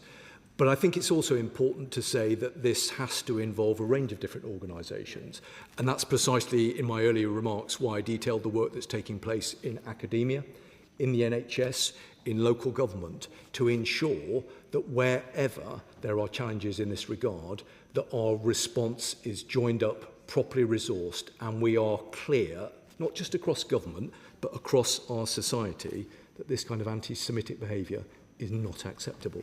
Mark Pritchard. The United Kingdom remains one of the most tolerant nations in the world, but social cohesion, as the Minister will know, can never be taken for granted. So well as increasing security around faith schools and places of worship, which I welcome, what more can the government do with the Secretary of State for Education to teach all communities that tolerance and respect for all is a fundamental tenet of being British? Now, of course, he mentions the Bell Review, which again I welcome, the £7 million funding, which I welcome, but the Bell Review is looking at schools and colleges. It is not looking at universities. And the recent report showed that 49% of Jewish students have witnessed glorification of Hamas and Hezbollah on campus. So what more can the Minister do to work with universities, not just schools and colleges, to root out anti-Semitism? I'm grateful to the right honourable gentleman, and I think he makes important points about social cohesion, but also more widely about the importance of activity that takes place in academia and education. I think I referenced the £7 million that the government has previously invested, and I know that the Union of Jewish Students attended the meeting with the Prime Minister earlier today. I'd also like to take the opportunity to commend the extraordinary work of the Holocaust Education Trust. It's an organisation that many members will know and will have worked closely with. They do incredible work. I think the right honourable gentleman makes important points, and let me reflect on them further. Davey. Madam Deputy Speaker, I wish to put on record, alongside many inside this House and outside this House, that I condemn the attack on the Jewish-run ambulance service in Golders Green. The attack was clearly anti-Semitic, and it is right that authorities treat it as such. My own constituency of Lewisham East is a diverse and inclusive place where many people of all ages and faiths live side by side peacefully. The Minister has already spoken about community cohesion, but can he also outline anything further, what immediate steps are being taken to reassure communities like mine? Well, I'm grateful to her, and I think she makes important points. I mean, I can say to her that the immediate steps that are being taken are steps that are being taken by the Metropolitan Police, because it is absolutely vital that there is that presence, there is that reassurance, there is that engagement at community level. Having spoken to the Assistant Chief Commissioner earlier on, who's someone that I've worked very closely with previously, I know how seriously the Metropolitan Police are taking this particular issue. And I know that as we speak, there is work underway. So I can give her the reassurances that she seeks. But I also say that we can never be complacent about these things. And whilst there is clearly a focus on this activity today, we need to make sure that that continues tomorrow and for as long as is necessary. Pete Wishart. Thank you very much, Madam Deputy Speaker. What happened at Golders Green this morning was simply sickening and abhorrent, and the rise of anti-Semitism is something that should alarm all of us in this House. The recent attacks on the Jewish community have been national and international in scope, and we simply don't know where the next attack might be. So can the Minister assure me that he's working with police forces right across the United Kingdom and is doing everything possible to share information and seek cooperation when required? Well, I think he makes an important point, and he's right. It was sickening, but not surprising. I think he also makes an important point that I don't think perhaps has been reflected on previously about the truly international scale of the challenge. So yes, there are very significant challenges that we're grappling with here in the UK, but that is a shared endeavour with our international partners, and we want to work incredibly closely with them on it. His basic point about coordinating activity with the police around the country, I think, is a good and fair point, and I will make sure that that activity is underway. Joanna Baxter. Thank you, Madam Deputy Speaker. This was an appalling anti-Semitic incident targeting those providing urgent medical care. Not just a criminal act, but a direct attack on our shared values of respect and tolerance. Emergency service workers should never have to fear for their safety. Can the Minister outline what immediate steps are being taken to reassure the Jewish community across the whole of the United Kingdom? Speaker, she's right. This was sickening, and she's right to raise the important issue of reassurance. And I know that there will be a reassurance operation that is underway, being conducted by the Metropolitan Police and by other police forces around the country. It just happens to be the case that the Community Security Trust are having their annual dinner this evening. I know a number of members will be attending, and I know that there will be important messages of solidarity delivered at that gathering, both by Sir Mark Rowley and by the Home Secretary, and it's very important that that event takes place. Sir Julian Lewis. The people who carry out such attacks are mainly seeking to terrorise the target community. But the people who plan such attacks often have another end in mind, which is to set two communities at each other's throats. So without revealing anything one shouldn't about the techniques of the security service, can we spare a moment to pay tribute to those members of the Muslim community who go undercover very bravely to infiltrate plots of this sort, who are briefly seen in court, often under an assumed name, when convictions are assured, and who, without whose work, many more of these plots would succeed than is actually the case? Well, the Right Honourable Gentleman makes a very sage point, and he's right, I think, to draw a distinction between those who, and I make this point in more general terms, because clearly I'm not going to get into the specifics of what happened this morning, but in more general terms, he's right to draw a distinction between those who plan the attacks and those who conduct the attacks. I am beyond proud of the work of our intelligence services, who recruit from lots of different backgrounds in our country. They do extraordinary work. By necessity, they do their work in the shadows. But I know I speak for the whole House when I say that we owe them a huge debt of gratitude. Thank you, Madam Deputy Speaker, and can I express my solidarity and the solidarity of all Rochdalians to Britain's Jewish community in the wake of this horrific attack in the ambulance station in Golders Green. But whenever such an anti-Semitic outrage has occurred, my Muslim constituents stress to me repeatedly this is not done in their name, and they want to make that absolutely clear. In fact, anti-Semitism has now become normalised, not just offline in the playground, but online everywhere, as we saw in Louis Theroux's documentary Inside the Manosphere last week. So does the Minister agree with me that Ofcom needs to take much tougher action against anti-Semitism online, and perhaps by having a specific strategy to target men and boys who are being deliberately targeted by the anti-Semites in our community? Well, I'm very grateful to him, and I think he makes a very important point. I can give him an assurance that through the Defending Democracy Task Force, we work very closely across government and with law enforcement and look very closely at the work of Ofcom. He will know that the lead government department with responsibility is DCIT, but they sit as a key member of the task force, and we will want to assure ourselves that all of the powers are being used in an appropriate way, and if not, we want to ask why not. Thank you, Madam Deputy Speaker. Does the Minister agree with members of the Jewish community who think the hate marches increase the risk of anti-Semitic attacks? And if it does, will he ban them?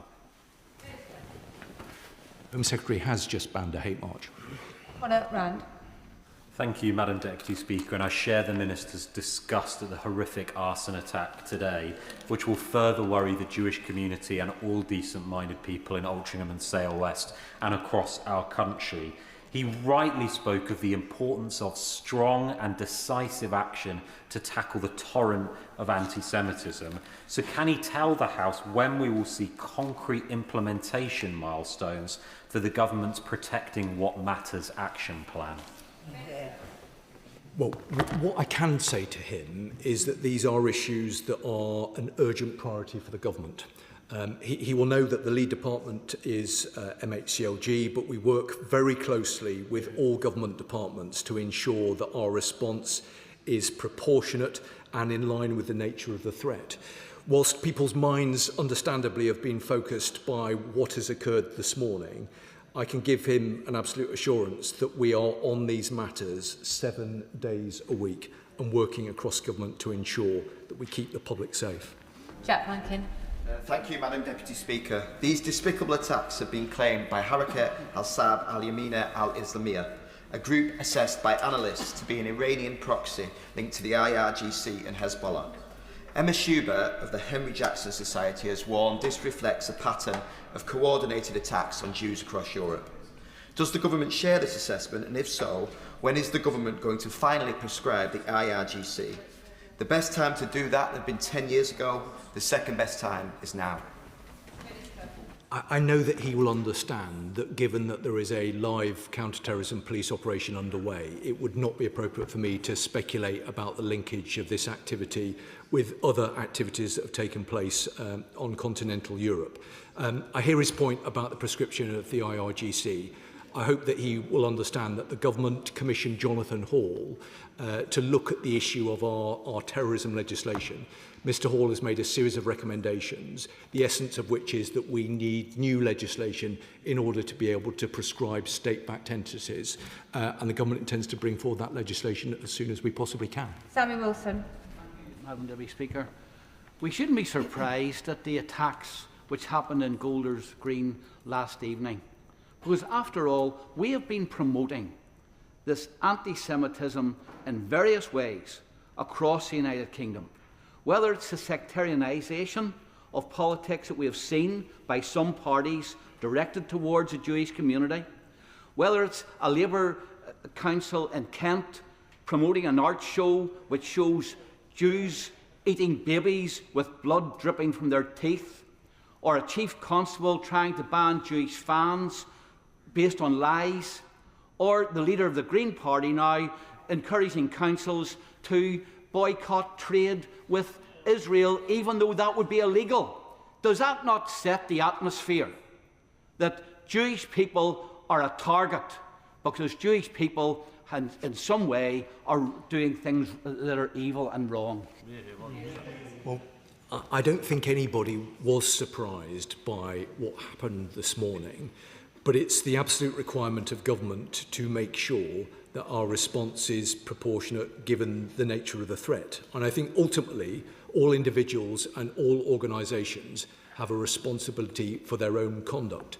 And some of the points that he makes, I think, are not unreasonable. There has been, in my view, an unacceptable climate in recent times where certain sections of certain organisations have thought that it is almost acceptable to allow this kind of anti-Semitic hate.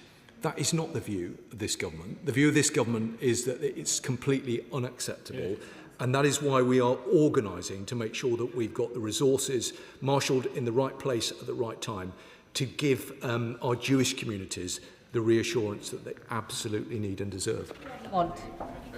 This was a horrific attack on the Jewish community, but whilst Jewish communities experience disproportionately high levels of anti-Semitic incidents, offences targeting Jewish victims are statistically far less likely to result in a prosecution. So does the Minister accept the Jewish community does not trust that the law will work to protect them, and what further assurances can he provide to them at this difficult time?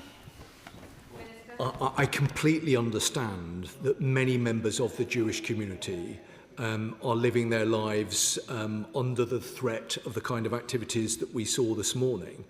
But I hope that nobody here thinks that that is remotely acceptable. And that is why we all have a responsibility to redouble our efforts and to make sure not only are we seeking to provide that reassurance, but more practically, we're putting in place the right laws, the right powers, and making sure that we've got the right resource to take on that threat.